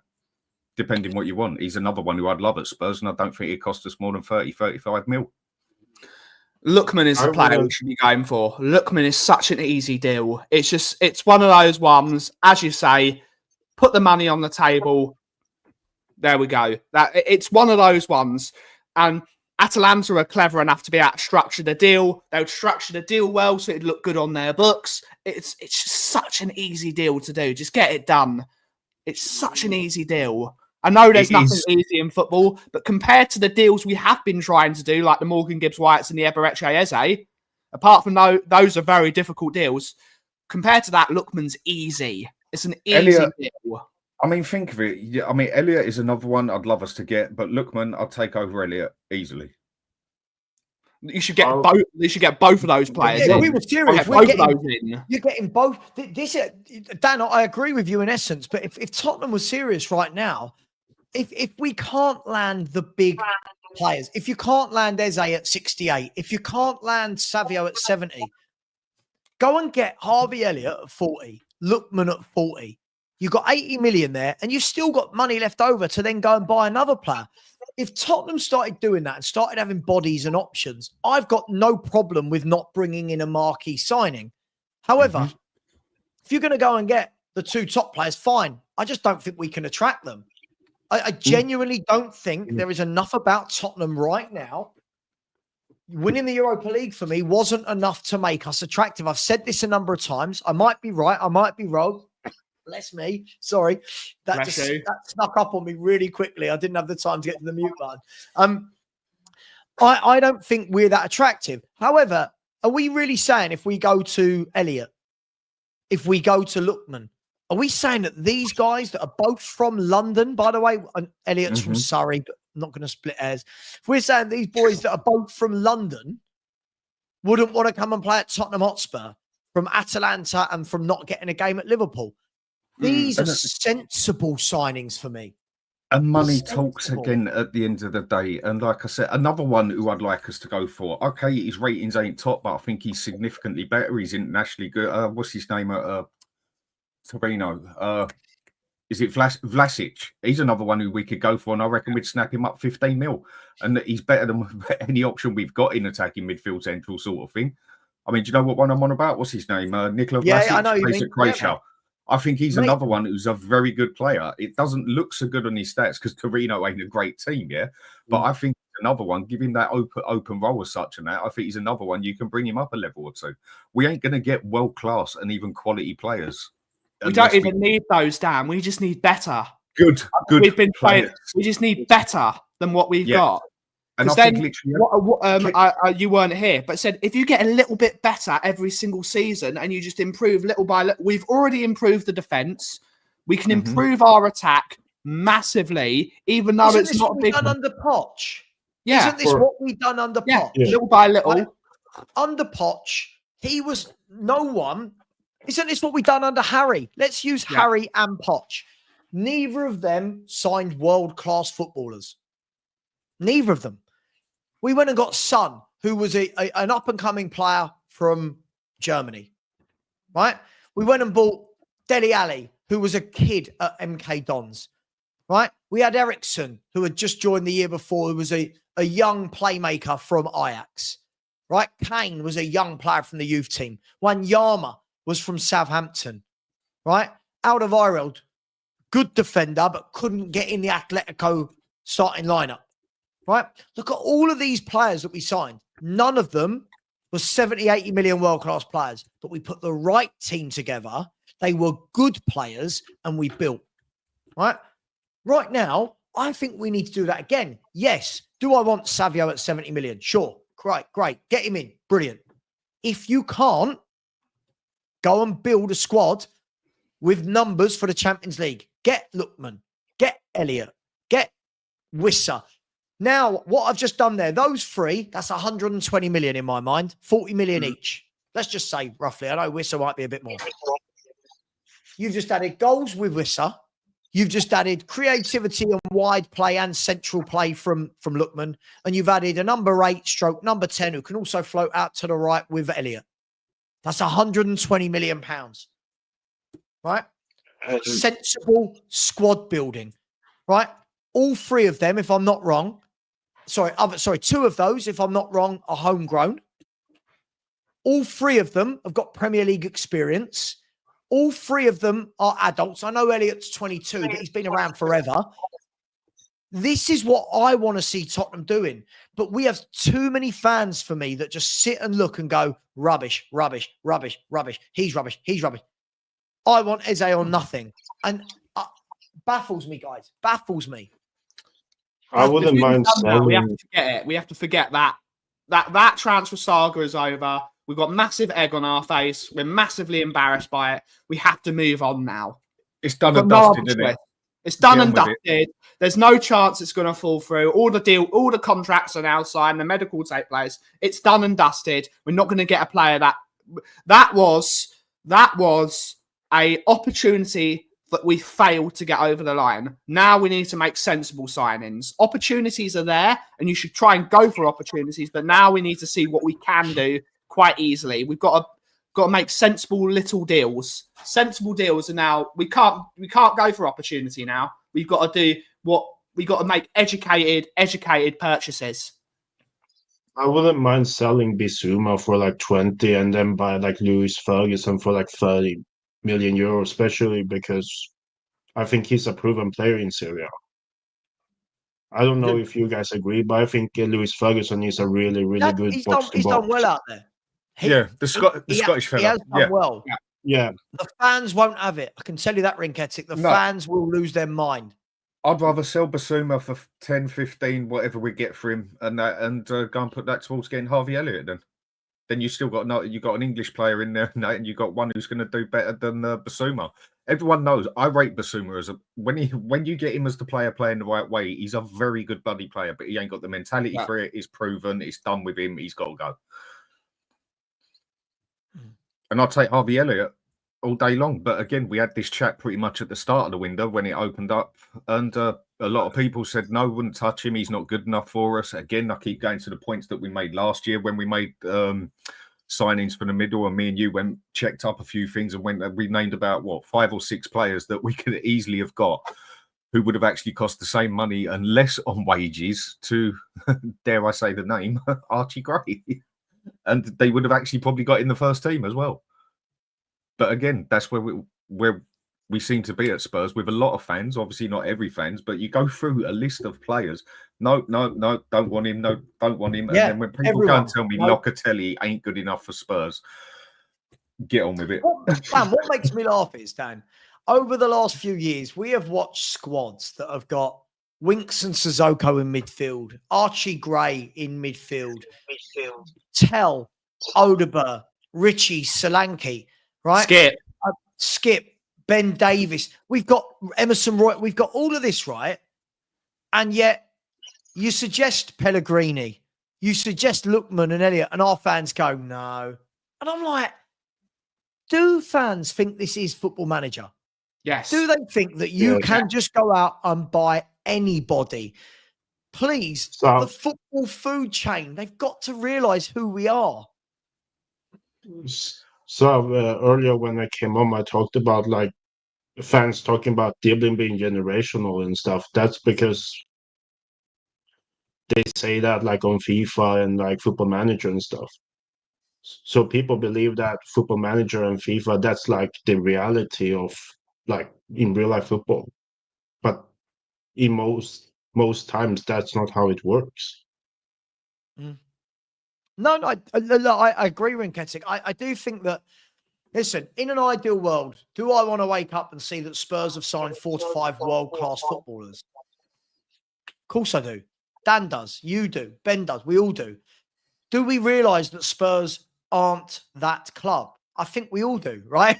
We are not. Look, you have a look at it. Man City haven't gone out this window and signed world-class footballers. Ryan Cherky's a very good player. Reinders, very good player. Ait Nouri, very good player. None of them you would put in that bracket, would you? None of them you would put in that bracket of Ballon d'Or, of world class, of generation. They're good, solid footballers, very good footballers. At Spurs, we don't seem to realise that's what we need. We always want magic, and I just don't think it's going to happen. I agree with what you say. Yeah, there are levels on what you can go for as such. I mean, even if we put the money down on the table, Real Madrid might accept it, but is Rodrigo going to come to us? I very much doubt that. But I'm still a firm believer. You can go out and get whoever you want in that level. You're saying, yeah. If you put the money on the table, if you go and put that money on the table, and you go and give that player the right money he wants. Unless there's for some whatever heavy reason that he wants to stay where he is, just forget if another club comes in or whatever, that don't happen. I'm a firm believer. You put the money on the table, you can go and get whoever you want. But I do agree with the level you're saying as such. No. I think we have to. Sorry, ignore me. By the way, is playing around with the screen. Just ignore me, guys. Just ignore me. Just trying to see what works best. I'll go back to what was tried and tested. Look, I think that sorry, Rinketic, are you putting your hand up? No, I was gonna say thanks for letting me join. I need to make some food, so Okay, I you gotta go, go. go and enjoy your food, my man. Go and enjoy your food. Yeah, see you, fellas. Was it something Take I care, said, mate. Rinkic? Nah. Take it See you, easy. mate. me in. Let me I mean, see. do you think we could get West Ham's one? Paquet, what's his name? Paqueta. Like people saying it. I know West Ham wouldn't want to do it, but there's another club that needs a bit of money. Do you reckon that could actually happen? Because he's another one who I think is a good player as such. Look, I think where we are right now, I think Paqueta made the wrong choice going to West Ham. I think he's a quality footballer that is playing in not a quality team. I think you'd see a very different Paqueta if he was playing in our 10. You know, if he was playing in front I can agree of with that. playing in front of Kudus, playing in front of Bentancur and Paulinho, it means he can drop in and be an 8 if we need to go to 3, or he can play in the number 10. I think he's a solid player, skillful. For me, really bad move going to a West Ham. Would West Ham deal with us again? There's the question. With again 10 days to go, are West Ham going? Yeah, let's piss our fans off. By the way, their fans are in. Forget Kudus, right? They are livid, Dan, in general. Yeah. Imagine they then sell Paqueta to Spurs as well. They're worse than us at the moment. They are probably the only club one level below us on how pissed the fans are. Basically, they're probably the only one level below us, sort of thing. I agree. Sorry, Rob. Average best players now. Which players, please? Which players have I said that are average? I think he's talking Lookman and players like that, and Elliot. How is Lookman at right? Lookman, who's won multiple trophies in the last 2 years, whilst being one of the star players, scoring loads of goals, getting them over the line in a final, and is wanted by Inter Milan. Right, Harvey Elliott, who's been at Liverpool, playing something like 170 games, a rotation player there. How are we mentioning average players? Look at the squad, Rob. We've got Odegaard and Tell and Richarlison and Solanke and Sarr and Gray. And what are we doing? Connor, my mind blows, mate. My mind This thing blows. with Lookman, Sav. Yeah, this thing with Lookman, I think, for me, I'm surprised we haven't been linked with him more because I think it's a really good price point. I think it's a team we can, Dan was chatting about it earlier when I was listening in about the Italian league, and I think we've had this conversation before. This is the exact type of team we should be trying to financially bully because we can. Yes, exactly. You look that, at his mate. stats. You look at Lookman's stats. I mean, he's there or thereabouts 20 goal contributions in the league for the last 3 seasons, right? Each Does he season. come under homegrown as well? Sorry to interrupt you. He does count as homegrown. Okay. He does count as homegrown. Danny, even he's from down the road from us, Dan. He's from down the road from where we live. Oh, right. Yeah. Spurs need a bit of Charlton. Charlton. I mean, the other thing is, even in the Champions League as well, he got 5 goals and 1 assist in 7 games in the Champions League last year as well, right? So he's shown that he can do it at that level as well, right? So for me, if Savio is not going to happen and City are playing hardball over that, Lookman should absolutely be where we pivot. The only slight downside of Lookman, obviously, is AFCON this year, right? And the fact that we would potentially lose him for a few weeks for that. But in terms of a signing, I think it's absolutely the sort of player we should be looking at. Yeah, I genuinely don't understand the negativity around it. Like, I feel like everyone's put Eze there. And listen, I love Eze and I want Eze. Right? Everyone's put Eze there. But what if this was Eze doing the same things as Lookman at Atalanta? Would we be turning our noses up at him?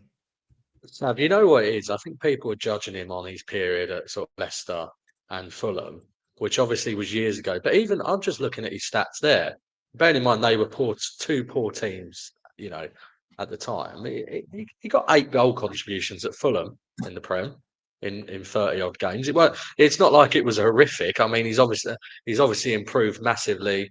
I think it's really unfair to judge him on when, you're talking 5-6 years ago and he's now done it. It's like judging Harry Kane when he was at Leicester being benched by Vardy every week.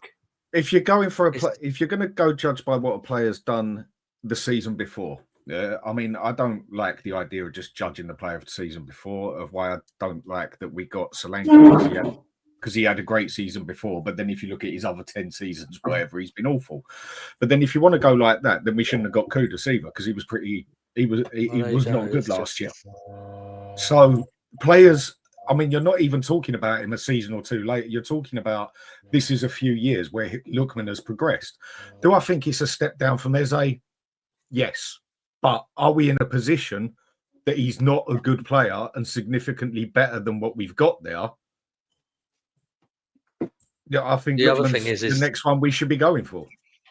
A lot of people talk about the fact that they're worried about goal output, right, in terms of our forwards, which is a fair concern. The one thing Lookman offers you off the left is goals. He's got more than 10 league goals 3 years in a row.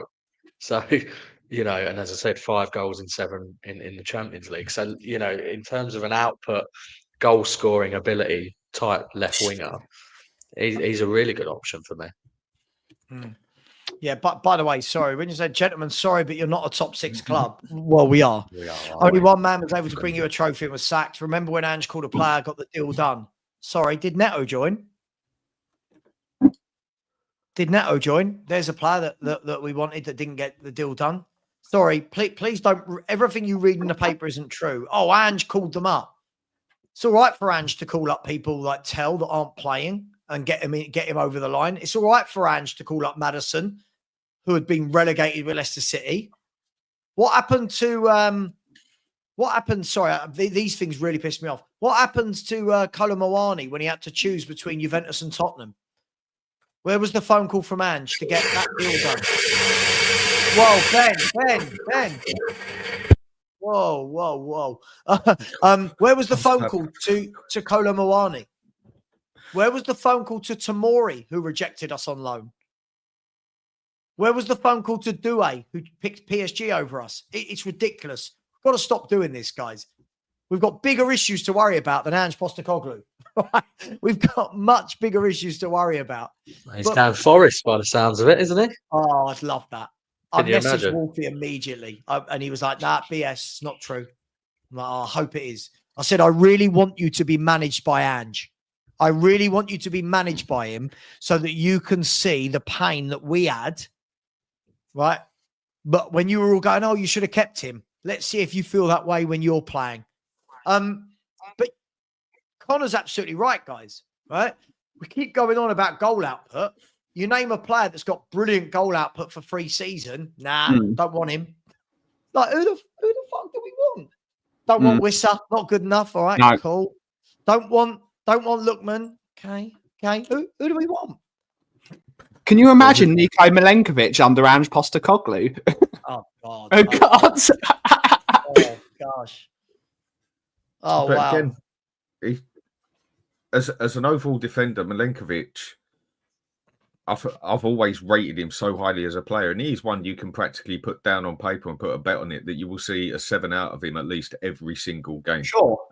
About the only thing he's not great at is going forward. Again, he's what I call a no-nonsense centre-back like Danzo, basically, except I think he's better than Danzo. Tarkowski mould as well, and he is yeah, like a John Terry sort of thing. Well, that's what I'm talking about. He's quite slow. Yeah, yeah, that's the thing. That's the points he hasn't got. He's not a ball-playing defender. So I suppose it goes how you want to play.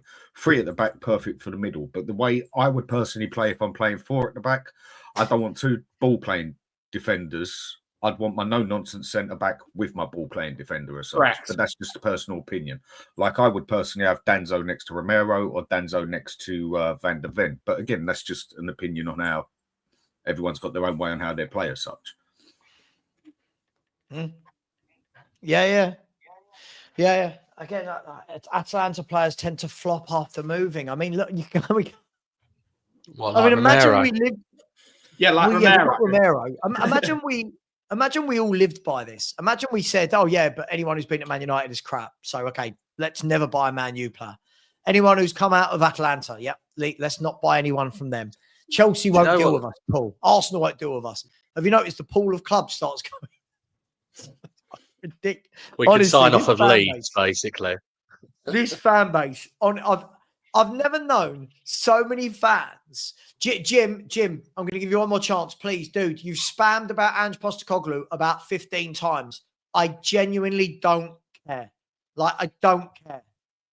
He's not the only manager that provided Spurs with a trophy, right? I've supported this club for 40 years, mate. I've seen multiple managers win a trophy. So please learn your Spurs history. And if you're not Spurs, why are you here? You keep saying you as in Spurs, you're not Spurs. You've been here for 2 years chatting shit because you're in love with your fellow Australian. I'm guaranteeing Jim is an Aussie. Who wants to bet me that Jim's an Aussie? I'll tell you what. Send him over to Wolfie go to was it Forest Fan TV? You can subscribe to Wolfie over there and go and give Wolfie some fun. He'll be a laugh. Hang on, I'm going into his channel. I'm going to go into the back stream of StreamYard. I'm going to go and check out his channel. I bet you this guy is Australian. Nothing wrong with being Australian, by the way, but I bet you this guy is an Australian. Go on, as you were, guys. You carry on. I'll do my detective work. It's just I think the thing we need. And he's Aussie. I think the thing we need to get is that yes, we want quality players, yeah, but again, everyone's got their own way of doing it. I think people get called world class way too easily these days. And you've got for me, you got quality, you got world class, you got quality, then you got very good. That's just how I rank the players, basically.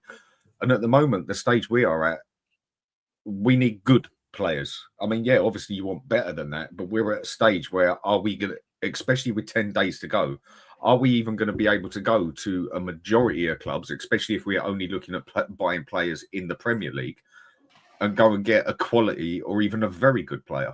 This is where I keep saying we got to go to leagues like Italy, especially, or even France, where even though they haven't got long to replace the player, they haven't really got the option to say no to the money. That is where you need to go and do what Man U used to do to us. We want Berbatov. Well, you ain't have it. It doesn't matter. Man U used to be able to go to anyone and basically say, get out of the way, we're having him. It's not, you can't do that in the Premier League now. You just it's not as simple as that. There's one or two teams that can, but at the end of the day, even if say someone like Chelsea, Man City want to go and get, or Arsenal go and get Eze, they can't just walk in there and get him like they could of say 7 or 8 years ago or such. They have to pay the money for it. Otherwise, Palace are in a position where they can say, well, no, we're not desperate for the money, but he's got a buyout clause and all that. I get that. Point I'm basically making is in the Premier League, you just can't go in there and just say, we're having that player. That's the money you're going to accept. And that's it. Whereas in other leagues, you can still do that. And this is the problem, though, isn't it? This is the problem with these fans that, you know, keep telling us to judge it at the end of the window's still open. They're not appreciating that as you get tighter and tighter and tighter to that end of the window, the more difficult it becomes to get these prized assets out of clubs because you don't have leverage anymore and they don't have time to get replacements. And so, to your exact point, I completely agree with you that we're now at the stage where you're not going to get any quality, real quality out of a Premier League team unless they're in financial dire straits, or it's a player that's surplus to requirements for them. And so this is where we need to be looking at teams in Serie A, looking at teams in France that are not PSG, obviously, and looking at clubs where we can actually, you know, to your point, they just need the money, and we've obviously, we're in a situation where we can financially bully them. Yeah, because again, we've just gone into another window with no cohesive, clear strategy again, haven't we? You know, we're now on this sort of scattergun approach where all of us are talking, where you start to get to the stage where you're almost accepting anyone at this stage, aren't you? Because we literally need bodies through the door, and this is the problem. Man, just quickly, if you're going to be, sorry, go on. Oh, no, just really quickly. Sorry, because I like to do a little bit of homework. Tottenham are not a top 6 club. Okay. Anyone want to tell me the average league position for the last 20 years at Tottenham Hotspur? 6th, isn't it? I'd say 5th. 5th. Bearing in mind, this will include what the number I'm about to give you will include the fact that we finished 17th last year. You think how skewed those numbers are? 5.95 is our average league position over around the about last six. 20 years. So we are a top 6 team. Anyone want to know where we are in the revenue terms for the top clubs in the Premier League? Are we in the top 6? Yeah, easy. I think I know that one. Right. Yeah. Anyone want to know where we are in Where terms are of we? trophy? No, where trophies are in we the- on that one? You just Fifth. said, where actually are we in the money side? 5th. So anyone want to know where we are trophy-wise in this country? 6th.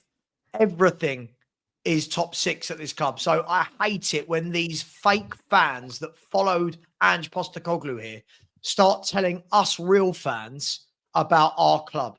Sorry, guys, it drives me crazy. Don't come and support Spurs for 1 year because your fellow countrymen did and start talking to us about our club. That drives me bananas, guys. It drives me potty. The thing that I think people get a bit mixed up with here, yeah, we ain't a top 6 club. We don't act like a top 6 club, I think is the way to look at it. Saying that we ain't and saying that we don't act, two different things. Technically, we are a top 6 club. Technically, we are the 7th or 8th biggest club on this planet, yeah? Like when it comes to what we're worth and that. I mean, the club is worth over 4 billion now, for God's sake. At one stage, when I last looked at it, it was last year, we were actually a bigger club money-wise that we're worth than Arsenal and Chelsea, yeah? And that's going some. But if you want to go by acting, we do not act like a top 6 club in any means or manner. We might be top 6 in the rankings, this and that and everything else and money size, whatever. But we don't act like a top 6 club. If I'm going to be honest, we don't even act like a top 10 club. No, Jim, I'll make Jim, this point Difference often. when people say that we're not a top 6 club. I think a lot of people actually are saying it as in no, we're not. But I think a lot of people actually mean it as we don't act like a top 6 club. I'll Yeah, make but this we point still often, do Dan, act about like a top relative 6 club, ambition. though. Sorry, Savva. No, just to say, I disagree with that, though. We do act like a top 6 club. There aren't, who else in the last 20 years, if we're going to, or 10 years, actually acts like a bigger club than us? We spend a hell of a lot of money. We've bought much better players than a lot of the clubs below us. I think the problem is we're looking at the clubs above us, seeing that we don't do anything like what they do. But compared to the clubs below us, we do, don't we? So I would say basically, less there's so. sort. Go. Sorry, Dan, go. So basically, the way you want to look at it, and then there's probably a top 4, top 5 big clubs in the Premier League, and we sort of like hang on at the bottom, basically. Yeah, that's yeah. I think we are, or have. The stats show it. For the last 20 years, whatever's happened, we've been the best of the rest if you take away the top 5. If you look best of the rest. If you look in the last 20 years, I haven't even got these stats. I'm going to spitball this, and if I'm wrong, I'm wrong. I think I'm going to be right. If you look at the last 20 years, yeah, and by the way, I will do the super chats in a minute, by the way, guys. Don't worry. When I don't read them, it doesn't mean I don't know they're there. I will read them in a minute. When you look at the last 20 years, yeah, I would say that nearly all the trophies have been won from the same 5 clubs. Pretty much. Right. I would say that the majority of top 4 finishes have been from the same 5 clubs. Not saying other clubs haven't entered for a year, like Everton had a year in there and Leicester had a year in there or two, you know, Newcastle had a year in there, Villa. But overall, when you look at, I'm guessing other than the top 5, I might be wrong. Other than the top 5, City, Liverpool, Arsenal, Chelsea, United, right? Has anyone finished in the top 4 more than us? No. Has any of those other than the top 5 spent more money than us in that time as well? No, but I think the issue for me is how far we are off the rest of the top 5 in terms of when you look at. We're on our own little island, aren't we? we, Connor? We're on our own little island. We are the perennial 5 6. Spurs, and then. But We're closer to the Liverpool ones below us. We're closer to the ones below us than we are to the ones above us. There you go. Yeah, and the problem is in the last couple of years, obviously Villa and Newcastle are now at the stage where they're almost creating when there shouldn't be, but they're creating almost a second little bit with us, and obviously Man United are suffering performance-wise, so they're falling into that, but they're obviously not in terms of us as a club. But I think the problem for us is, and I always make this point, it's relative ambition. For me, the relative ambition of our owners relative to our size is probably the worst of any ownership in the league. Agreed. And the difference between what we could, because if you look over 10 years, right? Well, over 5 years, our revenue has been higher than Arsenal's, for example. Over 10 years, it's broadly similar, and same with Chelsea, right? So, but then you look at what Arsenal and Chelsea have spent on wages and transfers versus what we've spent on wages and transfers, and the numbers are in a different stratosphere again. So it's sort of, I think that's the problem for me. It's all about relative ambition, and I mean, we've got a platform that we don't take advantage of at all. And the other thing is, Connor, it's like I say, from what I've checked it out before, I can't remember the exact. We are one of, what is it? From what I looked last time, of 4 clubs on this actual planet in football that can actually sustain themselves if we finish 10th or 15th every season without selling players, without having to win anything.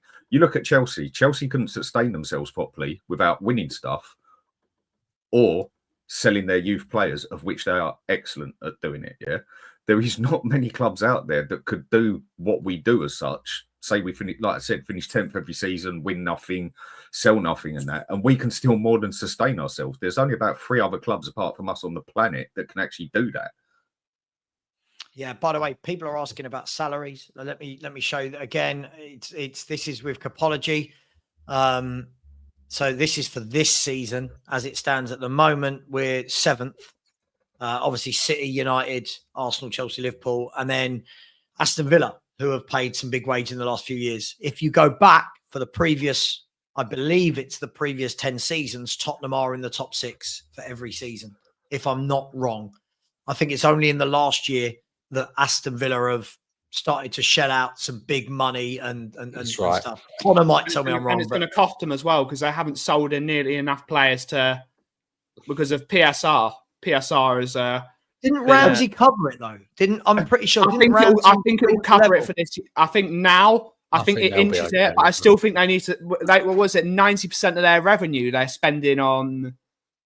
So they're spending. Yeah, it was that number was slightly misleading because they had it's boring, but they had a 13-month accounting period, so realistically it was in the 80%. But yeah, it was really high. They're still spending well too much money to be sustainable. Way too much, yeah. I mean, the problem for us is, on this, I mean, the Copology numbers are a bit off, but Newcastle, for example, are actually above us when you look at their playing squad specifically. So this is a little bit wrong. But anyway, the other issue we've got is it comes back again to that point of how far off we are. So, our wage bill was 222 million in totality for the last year.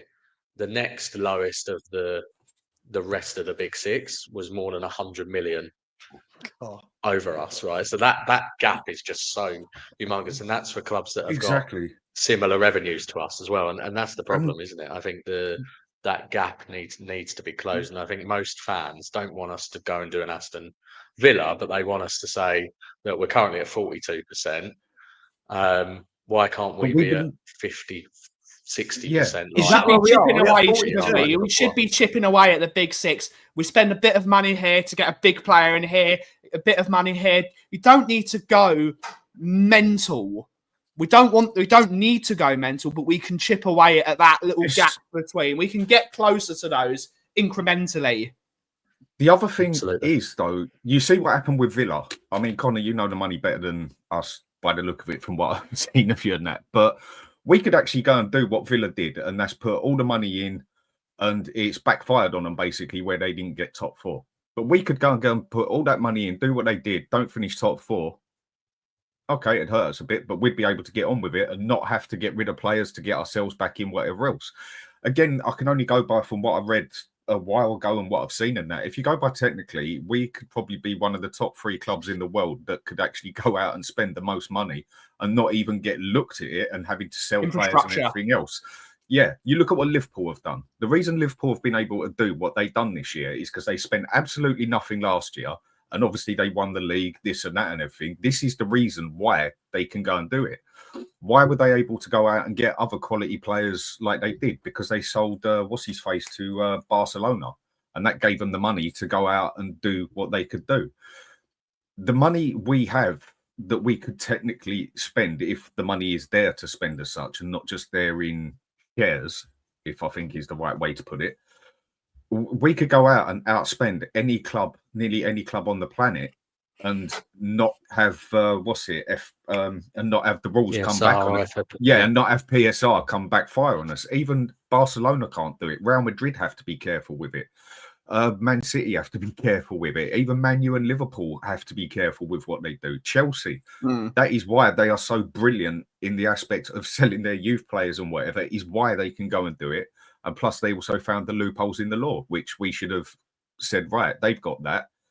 Go and copy the loopholes in the law. I mean, if they're doing it and get away with it, why didn't we go and bloody do it? Yeah. And that is one of the most frustrating things. But I think the other question is with it is, do we actually have that money? Or is it just in, what's the right word to put it? Assets. We're asset rich, not cash rich. Is it that we're actually asset rich or cash rich? Well, the thing is, no football club is cash rich, right? Because basically every football club makes a loss. So, you know, you look at Chelsea wouldn't be able to operate if their owners didn't put in money. Even Arsenal in the last 5, well, since Arteta's been there, Arsenal's owners have spent 334 million of their own cash. He's now spent more than Pep, isn't he individually has spent more than Pep on transfers, but Arsenal's owners, the Cronkies, have put in 330 million, right, since Arteta's been there, which is more than Tottenham's owners have put in 25 years. So, you know, that's the way the football clubs, because what they do, the football club owners, right, they speculate to accumulate, right? They know, even if you look at Man City, so Man City's owners bought Man City for, say, 200, 300 million. They've then spent 1.3 billion of their own cash pumping into them. So let's call that 1.5 billion. If they went to sell Man City now, how much do you reckon Man City would be worth? 5 billion, probably, based on their revenue numbers and things, right? So, like, this is what other owners seem to realise, that sometimes if you pump a bit of money in, nothing, you know, we've done a great job with a stadium and that makes money, right? But nothing makes money in football like success makes money. The reason why Man City are now an absolute beast in terms of revenue, they get sponsorships left, right, and centre. They get Champions League money every season coming in, which dwarfs anything that you'll get in terms of stadium money, is because they've been successful. And the problem with our owners is they don't seem to grasp that sometimes you've got to put a little bit in to get more out, right? And obviously they're not willing to do that, unfortunately. The other thing is, argue it. Can't argue it. If someone, one of the problems is how much we are actually worth. Yeah, I mean, if you was to just put us with every club in the Premier League, forget winning anything, forget who's been top of the league, won this and that, we are probably the most expensive club in the league to take over. Reason being is because we are the best club in the Premier League, as in what we are worth through income and that, what we also get out of football, not just in football. Whoever comes and takes over at Spurs, say for instance, someone does come in and puts 4 billion on the table and takes Spurs over as such, yeah? This is where one of the most frustrating things is. We are literally a sleeping giant in that aspect. No matter how much people despise Levy, whatever, and that, the baseline we have now got, if that's the way to put it, the foundations are solid, absolutely solid. But on the football side, it's nothing. Whoever basically comes in, they haven't got to worry about a stadium. They haven't got to worry about training. They haven't got to worry about extra income coming in out of football and everything, because it is all there on a plate, basically. Right. Man U, they need to rebuild their stadium. Liverpool need to start doing things with their stadium. Newcastle, they just can't get, they've probably the richest club on the planet with their owners, but cannot do nothing because they cannot get that money in there. Because the further up north you go, there's less money. The money is in London. Everything is there. If someone come in and took us over for 4 billion, Levy has made it so that everything on that side is there on a plate and they wouldn't even have to bloody look at it, yeah? If they was interested in the football, whoever takes us over are willing to go and put that excess amount in, as all they've got to do is go for players and be willing to spend it on players. I know that's a big thing as well, yeah? But for the fact of, they don't even need to look at the business side, because the foundations that we have got, I would say, are pretty as solid as any other club on this planet. And solid than any club in the Premier League even, yeah? Look at Chelsea. If they go to a stage where they say don't finish in the top 4 regular and keep being able to sell their young players, the other problem they've got, look at their stadium. They can't even build a new stadium where they are because it's in such a position where they can't actually build much on it. They would literally have to move. And then the problem is, if they move, there's something along lines that would they even be able to keep their name, because there's something else to do with who partly owns where Chelsea is or whatever. I can't remember the exact thing. Pitch Owners Society, the pitch owners, That's because it, the Chelsea fans actually own the pitch, so Yeah, they lease the pitch from the fans. Yeah. And, Right. So what I know from Chelsea fans is Chelsea cannot be where Chelsea were formed was in the pub that's opposite the stadium. Chelsea can't be Chelsea unless they're near to that pub. Something silly along those lines. It's very expensive to build in Chelsea. I mean, It's very. My dad was the person that was one of the people in charge of buying land for the Battersea Power Station, and look how long that took. Go to the Battersea Power Station, but it's a wonderful day out. So I mean, it's expensive. It's expensive. I mean, Savva, if you could just bring up what Wolves F1 just said at 12:32. That's the only thing Spurs have, the fact that you're in London. No, it's not. The fact that we're in London is a major thing, yeah? People don't like it the way I put this, but the further up north you go, the poorer money gets. Money in England is in London. London supports basically Great Britain, for God's sake, yeah? If you want to go by money, yeah? And that is why Fulham can charge more on their ticket prices than Man U, than Liverpool, than Newcastle. Up there, the money is not there like it is down here. With the stadium we've got, with the training facilities we've got, with the extra income we've got through out of football, even though I know in football is the major part of it as well, we are basically bigger than any other club in the Premier League on the baseline that we've got there. Tell me one who can do what Spurs can do with their stadium at this moment in time. Okay, Everton got a nice little one there, but look where it is. It's not in London. They ain't going to be able to charge the same sort of money we do. And this is where, out of football, off the football side, we are one of the biggest clubs on the planet. And Levy has done that. Fine. Now he's got to go. We need someone who needs to come in and take over, because they would not have to worry about that side of it, the building nothing, and spend money on the players. They'd have quite an easy job in that aspect. If they're willing to come in and put the money down, say, right, we've got all this. We now want to do what Man City did. We now want to do what Chelsea did. We now want to do what this did. Right, slam the money on the table. Be willing to pay double the wages, like Man City had to, like Chelsea had to, and that. And because of the income we've got, we would be able to do it because of our Isn't the problem now that everyone does that? This is the argument I've always had with people, and you guys can tell me if I'm wrong, and I will do the super chats in a minute, guys. I think the problem is when Chelsea did it, no one was doing it, right? Chelsea were able to blow everyone out of the water. When City came along, City rivaled that, right, and overtook Chelsea. Isn't the problem now that United are paying extortionate wages, Arsenal are paying extortionate wages, Chelsea are, Liverpool, City? If Villa are paying big wages, Newcastle are going to start to pay big wages. Isn't the problem now that I agree with you in theory, but that if any owner comes in now, yep, everything's in place, I don't doubt it, but just go in and saying slap down double the wages, it's just not going to happen, because there's a bit of that. You're now talking. If you're talking about doubling the wages of some of these players, you're now talking about 500-600 grand a week. I'm not saying we start with world-class players, whatever, but we could go out there and quite easily do that. What I'm saying is the ones who own Man U, the ones who own Liverpool and everything else, Liverpool can't just slam the stuff down like that. The reason they have done this year is because they won the league and everything, and they spent nothing last year. Liverpool still need to spend extra. Sure, but it's make all, extra money. Relative. I'm not disagreeing with anything you said, but if we're looking at, say, go for the next 5 years, Man U needs to do something with that stadium. We done that stadium at the perfectly right time. It was all. I'm not saying it was planned for perfectly the right time, but it's ended up perfectly because right of COVID, time. the prices. Exactly. Now you look to go and build that Spurs stadium. Now you're talking about £3 billion. Man U have got to do their stadium. Liverpool have got to improve. Newcastle have got to do it. Sooner or later, Chelsea has got to do it. There's going to hit a point where they've got to do something massive that's going to hold them back a little bit of spending the sort of money that they can, where we could take advantage of it. For years, I've heard this same story from football fans for years, and nothing's changed. I've heard so many, because we haven't got new owners. Hang on, no, this isn't just about Tottenham. Tottenham aren't the only club that can do this.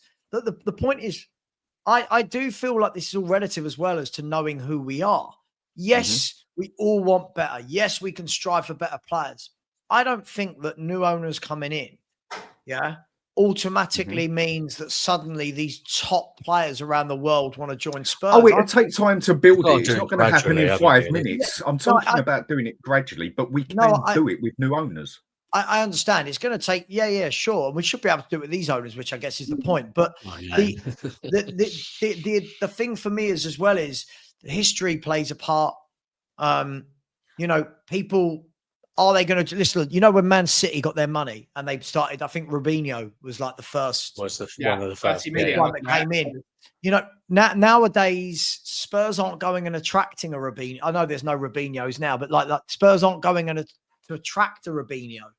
Problem is, there's so many clubs that was so much money.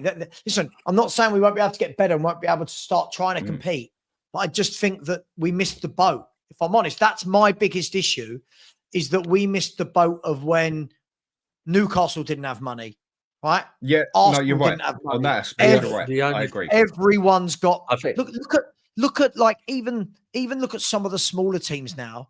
Look at the money they're spending. Like the only everyone's thing is with spending money those. now. I do. Look, it's absolutely right. And look, I think with Man City and Chelsea, they obviously did it before rules were in place as well, so they were able to really go mad. And to your point, I think we've now got to this stage though.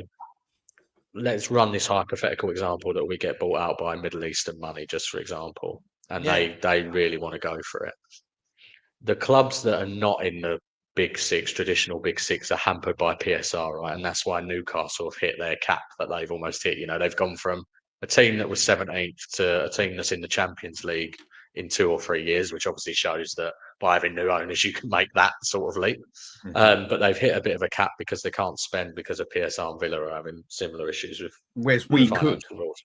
Obviously, for us, we don't have that, right? So we could go and spend 500 Connor, million. but for how long? This was my next point. But for how long? So if we're saying new owners come in and we've got no PSR issues, go and splash the cash in year 1 and 2. Surely then after that, we are now then in the same position some of these other big clubs are, where you're going, well, fuck, we've spent a ton of money. How are we recouping that money? Well, as long as we start finishing top we've got 4 a huge amount with of that. Yeah, as long as we start going top 4 on that within the first season or so, then we got the extra money coming through from the Champions League. I mean, it's always some buts, and then we start doing better in leagues, and it comes further, and the money comes in. With the excess money we've got outside compared to any other club in the Premier League, we can literally, if a new owner comes in and wants to go and put down 200 million for the next 3 seasons and improve us. I'm not saying it's going to happen in 5 minutes, but there is going to hit that point again where these clubs are going to get held back a little bit because of other things they need to do. But you see, this is the problem. We had the perfect chance and missed it. This model is almost guaranteeing that every year you would be top 4. My point is, nowadays, even if you're spending 200, 300 million, it's not guaranteeing it. If you look at the top right now, Man City, Chelsea, Arsenal, Liverpool, I think we all agree that there are people who don't agree with it. That will be the top 4 in one way, shape, or form, right? Yeah. Right. Then you've got Newcastle. They will end up, I reckon by the time Newcastle finish this summer, I think they will have spent 250 million as well. Right. Tottenham, we will spend money. We'll spend near on 2. I reckon we spend near on 200 million this window. Right.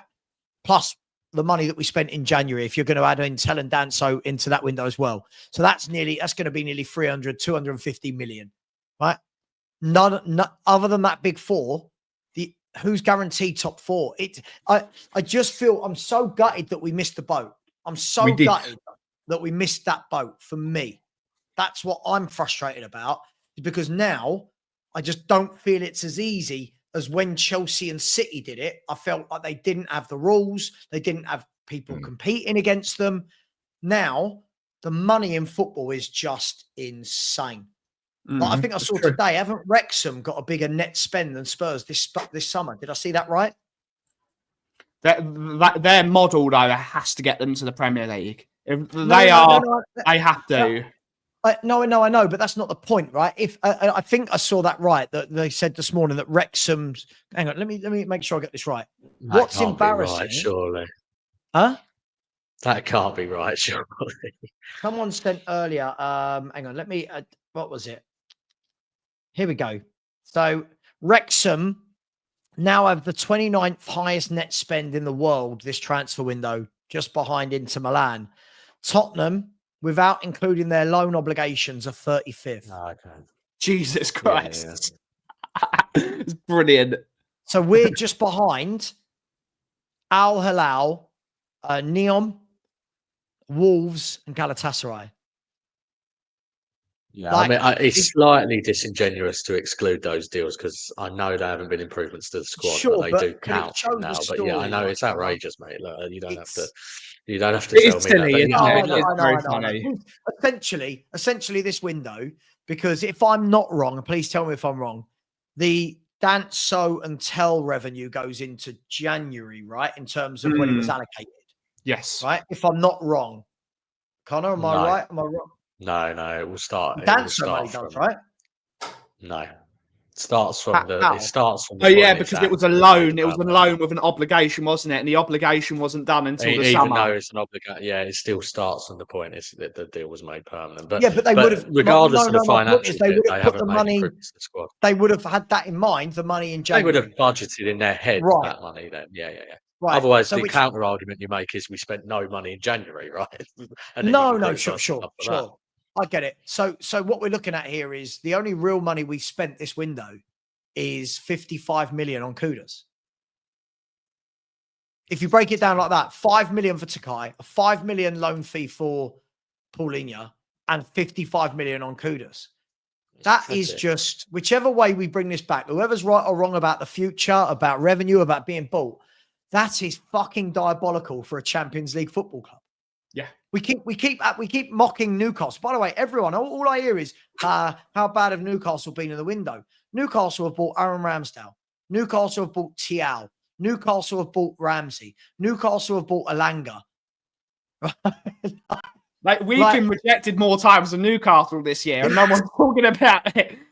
It's They haven't lost embarrassing. anyone yet. Obviously, Isak will probably go, but they haven't. I mean, I know it was the right time for him to go, but we've lost some in terms of goal contributions, and our sort of historically marquee player was obviously the right time for him to go. But and that hasn't been replaced. And then on top of that, we've obviously had the Maddison injury, plus Kulusevski. We now know is likely to be out until 2026. I mean, it's been an absolutely diabolical window when you give that context plus the context of the fact that we are a Big Six club who's finished 17th, got the golden ticket of Champions League money, and in which case we should be having a humongous window. This window, Tottenham should be in the top 3 in terms of spend this window, given all of that context and what we had to do to close the gap. And it's been absolutely diabolical. And I think we're now on the 22nd of August, and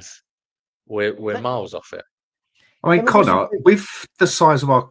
Sorry, just one question for Connor. I mean, you seem to know the money better than most of us in that, yeah? I mean, if we had owners who would spend the money as such, yeah, technically from what could we actually go and do realistically if we had people like, say, who owned it, like Man City, whatever, who just wanted to improve this club big time and was going to concentrate on the football players sort of side? What could we actually do realistically? How much could we be up there with the money on what we could technically do and get away with it compared to other clubs?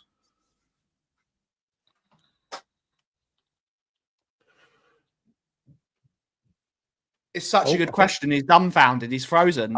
He's frozen. He's frozen. Just freezing with a question. He's frozen him. Am I back? He's back. You're back. Yeah, we just had a It just looked like you. It just looked like you was thinking. It looked like you was thinking. Yeah. Did you get everything I said? So yeah, you got 2 sets of rules. You got PSR, which is the Premier League ones, and then you got the UEFA rules, right? So from a PSR perspective, we've got humongous room, right? We could have a loss before tax of sort of close to 300 million, right? Which in reality means that you could probably spend somewhere like 400, 500 million in one window with the wages increases and the fact that the transfers amortized without having an issue, right? From a PSR perspective, obviously depends on what the exact mix is, depending, what's their transfer fee versus what's their wage bill. But there's almost no world where PSR would be an issue for us in the Premier League. The UEFA rules are a little bit more stringent, whereby you can only spend now 70% of your revenue plus profit on player sales on wages and amortization. We're at about 50%. So again, similarly though, if we spent 300 million in a window, we would probably be okay, depending on the exact mix between wages and transfers. So we have a huge amount of room in terms of that stuff, and I think this is the one thing for us. With new, did I morph into Aristotle?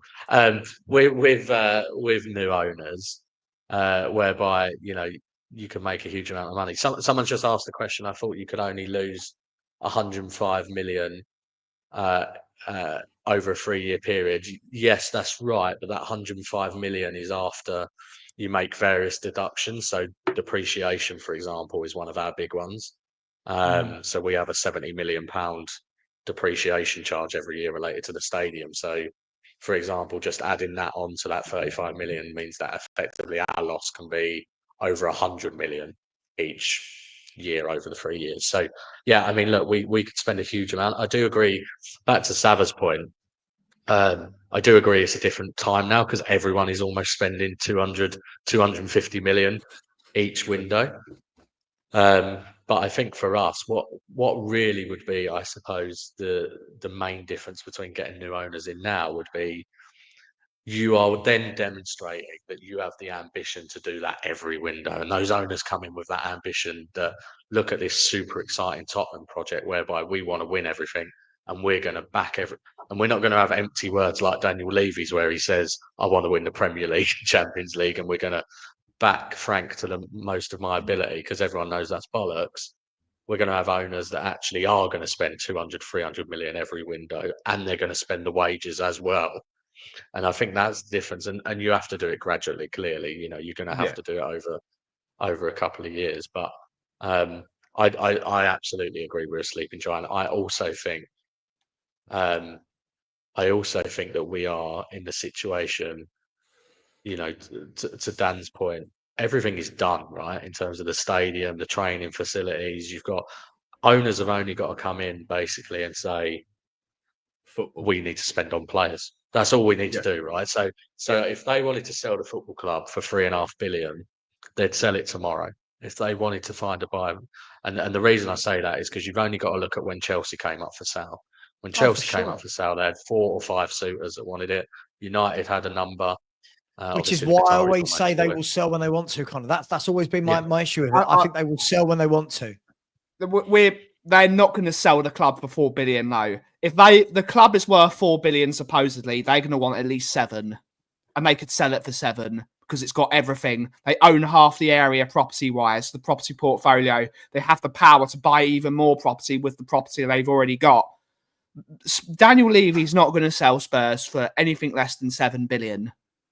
That's just reality. To be honest, that's the reality. It might be worth more. They won't get anywhere near. We know Levy enough. He's not. What Spurs can do with the property portfolio and what they've got in power, they're going to want 7 billion. And Levy has already said it. He would want ridiculous money for it to consider selling. 5 billion gets you to the table. 5 billion gets you to the table with Levy. This is Levy we're talking about. We're not talking about someone that's going to sell at market value. He's going to sell it for more. Guys, hang on, can we come back to this in a minute? I did try and jump in just now with Fabrizio Romano has tweeted a little bit about City, and I need to do some super chats. Ben, I need to jump. I need to jump. Right. So cheers, everyone. Have a great rest of your day, everyone. I appreciate it. Just for the last 10 minutes, let me do some super chats, and then we'll continue this conversation. Just quickly, I know lots of people are wetting their knickers again about Romano. Some comments. Fabrizio Romano has just said this. So first and foremost, just so you know, he has confirmed that Akanji, he's asked about Akanji, who of course apparently is going to Galatasaray, and Savio. And he said, I don't know about that. They are our players and we'll see what happens. I think a few things are going to happen and we'll see. Now, isn't it funny how one sentence like that can get everyone going? He's leaving. Savio's leaving. We'll see. We'll see. He also said that Phil Foden and Rodri, the good news for Man City, are both back tomorrow to face Tottenham. So good news. Good news for Spurs there. Rodri and Phil Foden back for City. But look, I'll come to this in a minute. I get it, right? I think from a sheer place of desperation, we're all trying to take it that means, oh my God, Pep hasn't said no. Let's be honest. Pep, as a manager, can say whatever he likes, right? Levy and is it El Khadoun? Is it Khadoun? City? Who's the owner? City, It was Mansour? Sheikh Mansour, wasn't it, originally? Right. And now Yeah. Farano is Right. the CEO, isn't It's he? down to those guys. Pep can kind of give any clue or hint or tease whatever he wants, but we need to get it done. Listen, let me do some super chats really, really quickly. Big up to everyone. And thank you very much. Just say, because you have all this morning helped me get over 22,000. So we've already gone to 22,022. So thank you very much. I know 22 doesn't seem like any sort of milestone, but hey, it's big for me. So thank you very much. Every time I get an X thing come through. Exclusive, Chelsea are planning a contract until 2031 for Xavi Simons. Personal terms are agreed with written details set to be finalised next week. So there you go. So it looks like Xavi Simons, that's Plettenberg, looks like Xavi Simons is going to Chelsea. So for all those people saying, just go and hijack the Chelsea deal, Spurs aren't hijacking a deal involved with Chelsea. I don't know who we think we are on that side. And also, Chelsea as well have just sold another player for 30 million euros. They've just sold Renato Vega. They are absolutely superb at selling footballers. As much as we hate them, we've got to admit it. They are brilliant at selling. Big up to Andy Lester, who said, why are people worrying about the cost? We must buy. Completely agree, Andy. Said this on a show last night. I don't care if I wake up and see that we've spent 75 million on Savio. I'm not doing all of this. This is where Sean and I disagree. I'm not doing all of this opportunity cost. Get me good footballers. Get me top footballers right now. Big up to you, Andy. Really appreciate that. Big up to Alf, who's become a member. Big up to you, Alf. I thought you already were, but you're back. You're back again, just like Spurs are back with this amazing transfer window. Big up, Alf. And for those asking about a members-only show, I will do it early next week. I promise. I wanted to do it today, but I've got a few bits. I need to get to the vets. I need to go shopping. So I will get it early next week. I promise. I do appreciate all my members. Big up to Rob, who said Timo Werner is still available. Don't tempt fate. Yeah, many a true word has been said in jest. Do not tempt fate. Because we would have fans, Rob, that would still find a way to find this as a good loan signing at this stage. Big up, Rob. Big up to Kaushik, who has said people didn't give Levy enough stick for the Grealish transfer. No wonder other people in the league don't respect him. He fucked us over so hard. Well, I think internally he got a lot of stick from us Spurs fans, didn't he? We still talk about it today. Listen, we still talk about it today. Yeah, he messed up that one as well. Big up to you, Kaushik. Really appreciate that. Big up to George, who has gifted a Football Heritage TV membership. Big up to you, George. One of my main mods, one of my members, and gifted a membership. Whoever got it, I'm sure you said thank you. So thank you very much on my behalf, George. Really appreciate that. Big up to Ian JD, who said, just got my hair cut. The entire barbers cheered when I walked in. Called Spurs a shit show and begged us to never change our owners. I've had enough. I love the way that the haircut was central to that story. Brilliant. Yeah, listen, it's embarrassing, isn't it? It's embarrassing. I sat on a panel yesterday with fans from Arsenal and Liverpool and United trying to tell me this wasn't Levy's fault and at least he's shown ambition. And I'm sitting there going, what are you talking about? Like, we do this every year. Big up to you, Ian. Really appreciate that. Waka has said, I can't believe people judge Lookman based on how he used to play. Instead, think how he would fit into our squad. He's so much better than what we have. Unbelievably, mate. I'll be over the moon if we got Ademola Lookman. Absolutely over the moon. Big up to you, Waka. Big up to the Aussie Frank lover. Just chucking in a super sticker. Thank you very much, buddy. Really appreciate you. Thank you very much indeed. Big up to Hennessy. He said, big up, Savva. Wish we had some goal. At Calf. Hennessy, you're nearly a month away from your two-year anniversary of being a member. So big up to you and thank you for all your support, Hennessy. It really means a lot to me. Thank you very much. Aussie Frank lover again with another super sticker. Very, very generous, just to show that not all of Australia despises me. Big up to you, Aussie Frank lover. Appreciated. Another failed upload. I believe this is Corey, right? Is this Corey? So it makes me wonder if some of the fan base look outside the Prem. I watch a hell of a lot of football and there are some amazing players out there. Completely agree. I'm so bored of when I hear He's not Prem proven. 68% of the Premier League is foreign. If we're going to go by this metric, then the Premier League should be shit if Prem proven means something. Big up to you, my man. Thank you very much. Another failed coming again and said, I would get Noah Lang on the left or Sulemina. I wouldn't want Sulemina, I'll be honest. Noah Lang, I don't mind him. I would prefer Lookman, if I'm honest. I would prefer Savio. We'll see, my man. We'll see. Big up to you. Thank you very much. Craig, Scott, DJ, General Tracks. Big up to you, brother. Hope you're well. Thank you very much. Really appreciate you. 50 million for Garnacho. Would you take him? Let me ask the panel really quickly, just in yes or no's, guys. Garnacho. Are we? Sorry, go on, Dan. You go first. No, it's all right, mate. Go on. Yeah, I was just going to say it's not about the quality of the player because he absolutely gets into our team. I think for me, it's the attitude that worries me with Garnacho, and I think for me personally, I would prefer a Savio or a Lookman. Dan? Yeah, I think we're at that stage where he's not one that I want personally, no. But I think we are sort of at a stage where we are sort of clutching at straws and he's better than what we got. Yeah. Yeah. I would rather still go and spend the 10 million on a playmaker. I still personally think we need a playmaker more than we need a winger. But again, it's each their own at the end of the day. I'd rather go spend that money on Lookman personally. Yeah, listen, he's not my number one choice. I feel really conflicted about this because I think he's a very good footballer that I think with the right coach, I think we'll get it out of him. But lots of talk about his attitude. But let's be fair, we just spent 40 million on Tell, and this boy pisses all over Matisse Tell. Many I'd rather have, but I don't think it's the end of the world if we buy him. I'll just caveat that now in case we buy him. I don't think it's the end of the world. Big up to you, video complete. Thank you very much. Saga, for the last 3 now, said if Kudus specifically, plus any other player in our starting 11 got hurt, the team finished below 10th. Would the board sack Frank? I think if they don't back him from any more than what they've done now and then expect him to finish higher than 10th, I am a bit concerned. At the moment, I think Spurs are 9th. At the moment, what I'm looking at, I think we are 9th, 8th if we're lucky. I think we are woefully short. Woefully short in attacking areas. No playmaker, no top left winger. I think we're very, very short. And I think it'll be very harsh. Big up to you, my man. Darren, thank you very much. I said, if Levy pays the players more, he will devalue his asset as it will erode his profit margin. That's why the club is valued so highly.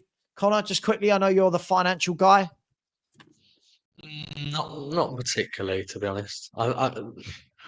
It'll move it around the margins, but to be honest, like if we pay an extra sort of 30, 40 million a year on wages or 50 million even, it's not really going to change the value of the club because that's based on a lot of other things as well, right? Rather than just what the margin ends up being. So yeah, I think the talk about 7 billion earlier from Ben, there is zero chance that this football club goes to 7 billion. No. Jim Ratcliffe bought into Man United, which is another step up from us at a valuation of about 5. The real number for us is about 3.5 billion.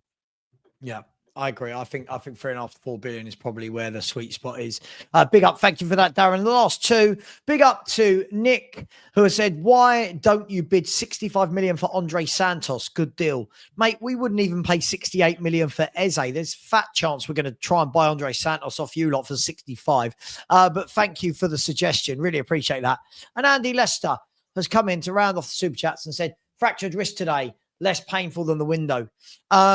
Andy, absolutely, mate. It's been yet another difficult window of promises, false hope, and 10 days to go. Listen, guys, I don't want to really drag the show on, so I'm going to ask, is there anything you want to say before we wrap up the show in the next couple of minutes? 10 days to go. It's looking like it's going to be another one of those would have, could have, should have type windows rather than we did. Yeah, absolutely. I think it's it's looking exactly like that. I think we all got our hopes up, didn't we, when Kudus signed, and then it looked like they were doing Gibbs White a couple of days after, and we thought, oh, we're finally having a go and things are changing. Unfortunately, with the benefit of hindsight, looking back at that now, to me, what that looks like is they found out about Gibbs White release clause, and it was another opportunistic one for us, actually, rather than having a clear plan because of how long they've taken to act post that happening. If Gibbs White was identified as a number 10 and we desperately needed a number 10, why did we then take weeks after Gibbs White didn't happen to then go after Eze and then fuck around for weeks again? And now we're in the situation we're in. So again, it just looks completely systemic of every single ENIC window, to be honest. And for me, the reason I find it even more frustrating than I have before, because we got that golden ticket, as I said, of winning the Europa. You finally got that sort of springboard. You got the Champions League money, and I actually feel like Frank is a fantastic coach and the closest coach that we've had to Poch, which has been the best era under ENIC, and I really do think with this manager that if we had given him the right tools, he really could have closed that gap which we find ourselves in. But unfortunately, we've been left short again. Completely agree. Dan, you want to have the final say? What we say, mate? 10 days to go. It's a tough one, right? I think Connor's just hit the nail on the head with pretty much most of what I wanted to put across. I mean, it's like what Stell's been saying. I said it, if you remember, I said it from the very, very start, that I think Frank is the ideal coach for us, as in, I think he's a very good coach. He's already proved he can do different formations. I think he will play with the cards he's got, like other managers can't. If he doesn't get the players that he needs, well, he's going to then have to prove himself that he is that good at playing with the cards he's got, instead of just wanting to play that position, that formation, work with a formation so you can get the best out of the players you've got. And I think he's got the capability of doing it. He hasn't been supported, and I agree again with what Stell said. I think I said it right at the very start, just as we got him, that I do think he was definitely picked because he does sort of work under the way Spurs work with Daniel Levy. And that's, there you go, there's a couple of players, deal with it and play with the cards you got. Do we go and buy anything? Yeah, we need more players than that, but do you want us to go out and then go spend, say, 40 million and another 40 million on two players that are just bang average at their very best, that just makes our squad a bit bigger? Or would you rather we just left it and tried, even though it's going to be 10 times harder in January? Or then it's like, what do we do? I don't want any of that. We the problem is, Dan, I get what you're saying. Problem is, we say that at the end of every window. At the end of every window, we say, would you rather wait till January? Then we don't get it. Then we go, oh, well, if we can't get it in January, would you rather wait till the summer? What frustrates me, and we will end the show now. Hang on, Jermaine, what are you talking about? We've got a better squad than most teams. Pure excuses from you, man. What excuses of what? Who have we got a better squad than? We have not got a better squad than the top four. For me, I don't think anymore we've got a better squad than Man United when you look at the forwards they've just brought into the club. Don't think we've got a better squad than Villa and Newcastle. Forest at the moment are putting together a very nice little squad. If we're going to be honest, I don't think world beating, but they're building out, getting options. Sorry, we've got Champions League to contend with, so we won't be able, Forest can rotate a bit in the conference. United don't have Europe, Villa are in the Europa, so again, they, like we did last year at the start, you can rotate a bit more. I think this is the problem that people aren't realising. It only takes a Kudus injury, by the way. Oh, mate! And then, I mean, how bad does the attack look? But Connor, we're all sitting here in this transfer window going, "Oh my God, we need at least a 10, at least an 11, another forward, maybe 2 10s." Then we've got people like Jermaine going, "We've got a much better squad." I don't think we've got a single good left winger at the squad. We've got not one playmaker in the squad. I think the 2 strikers are okay. Right. And we've got one top class right winger. Right. We've got a really good DM, and all the centre mids after that are okay. Decent. Like good, decent. Yeah. So when people like Jermaine, the defence is good. To be honest, the defence is, we've got a good, decent defence. The thing I think I just don't get it. I don't get what these people are seeing. The last thing I say with it, Savva, is I think the thing we got to look at this moment in time right now, we haven't got anyone else right now.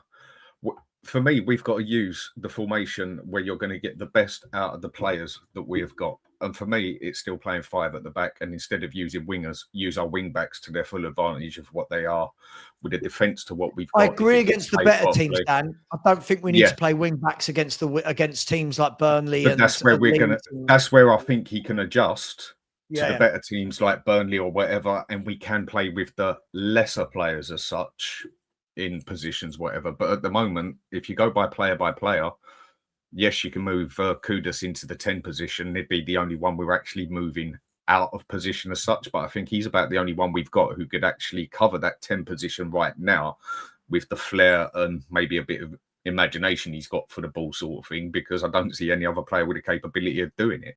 And like you said, we're terrible on the left, this, then that, whatever else. We are in trouble. But this is where Frank now has to prove, if we get no one else, that he can play with the cards he's got.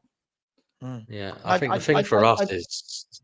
Sorry, just quick. I want to say, playing with the cards they've got. But the thing is, Dan, when you say that line, there's a difference between playing with the cards you're dealt during a season and actually giving a manager what he needs at the beginning of a season. Oh, I know what he needs. I know all that. So, like, if you don't give a manager a playmaker for an entire season, that's now no longer playing with the cards you've got. That's now just being absolutely negligent and inept. That's not, when Ange got injuries, that's dealing with the cards you've got. Right now, we're going into a season and he has not got a playmaker. He has not got a playmaker. He hasn't been supported. He hasn't been supported. So he's still going to have to play with the cards he's got at the end of the day. Do you know? He has not been supported in any way. So he's, whether it's injuries or not given, but he's still got to do it. And I think he will do a better job than a lot of other managers would, because I feel he's got the capability of doing it. I agree. But we still need it without a doubt. You've got to go into the season at least with those people in your armory. I agree. Listen, if you bring in a playmaker, if Spurs brought in a playmaker now, if we went and got, Akliouche, right? Akliouche, right? And he's your playmaker. If he goes down injured for 3-4 games, sure. These are the cards you've got. I get that. Happens. Right, that happens. Not hang on, we've had 3 months of a transfer window knowing we need a number 10 and not got it. That's no longer playing with the cards you've been dealt. That's being called shafted in the arse. We've been fortunate. Right. We've been fortunate, haven't we, in a way that Maddison's ACL has happened now and not in, September, October. True. Yeah. I didn't think of it like that. But, exactly. And similarly with Kulusevski, we've known, obviously, since this is the thing for me. This is where the negligence comes into it, right? We've known since the Maddison injury is unfortunate, although we needed a 10 anyway because Maddison's injury prone. But he's unfortunate. But Kulusevski, we have known since the start of the window that he's out until the next year. We've also known that Son is going since the start of the window. We must have known that he was going, and they haven't gone and got a left wing. So it's nothing but negligence. But the thing is, as I said, I'll show you this. This is the problem. Look at some of the fan base. People underestimate the talent of Odegaard, Telgrave. Spurs fans have no patience. No, it's not about that. Gear. These guys should be in the background being developed whilst you've got the first team in place. Exactly. These guys shouldn't all be in the first team developing at the same time. This is the thing. If you want this, go and support Brentford. So I'm not being rude and telling you to support another club. This is what Brentford do. This is what the Burnleys have to do. This is what the smaller clubs do. We are Tottenham Hotspur. Who knows? Odegaard and Tell might come good. I've not seen anything from them, if I'm honest, that makes me go, I get why we got them. Graham Bergvall, sure, they might come good. Right now, not one of those 4 should be in our starting 11 if we're serious. Not one of that 4 should be a starting 11 player for Tottenham Hotspur in the Champions League. Right? And it's fans that say stuff like this that makes me think, this is why Daniel Levy thinks it's okay to have these windows. Because some of the fan base just go, yeah, it's fine. It's fine. But listen, do people not watch that game on Saturday against Burnley and watch Kudus and not think to themselves, look, this is what the difference is. This is what signing an established footballer who's done it for a few years, cost 55 million. This is what they look like. That's, compare the way that Kudus played. I know it's Burnley and I don't want to, but compare the way that Kudus played and what he gives you on the ball, the intelligence he's got to know when to versus some of the other shit that we've played on the wings over the last 2 years. It's night and day, isn't it? It is night and day. Of course it is. Of course it is. You look at Liverpool. Look at the 4 first team starters they've gone and got. Kirkes, Frimpong, Wirtz, Ekatike. Right? You look at that. Look who we're talking about. We've got fans talking about Gray, Tell, Odom. Like there's not even a middle ground there. That is night and day. Right? Look at Arsenal. Right? Arsenal brought in Eze, 27 years of age. Right? Zubimendi's what? I don't know, 25, 26, something like that. Yeah.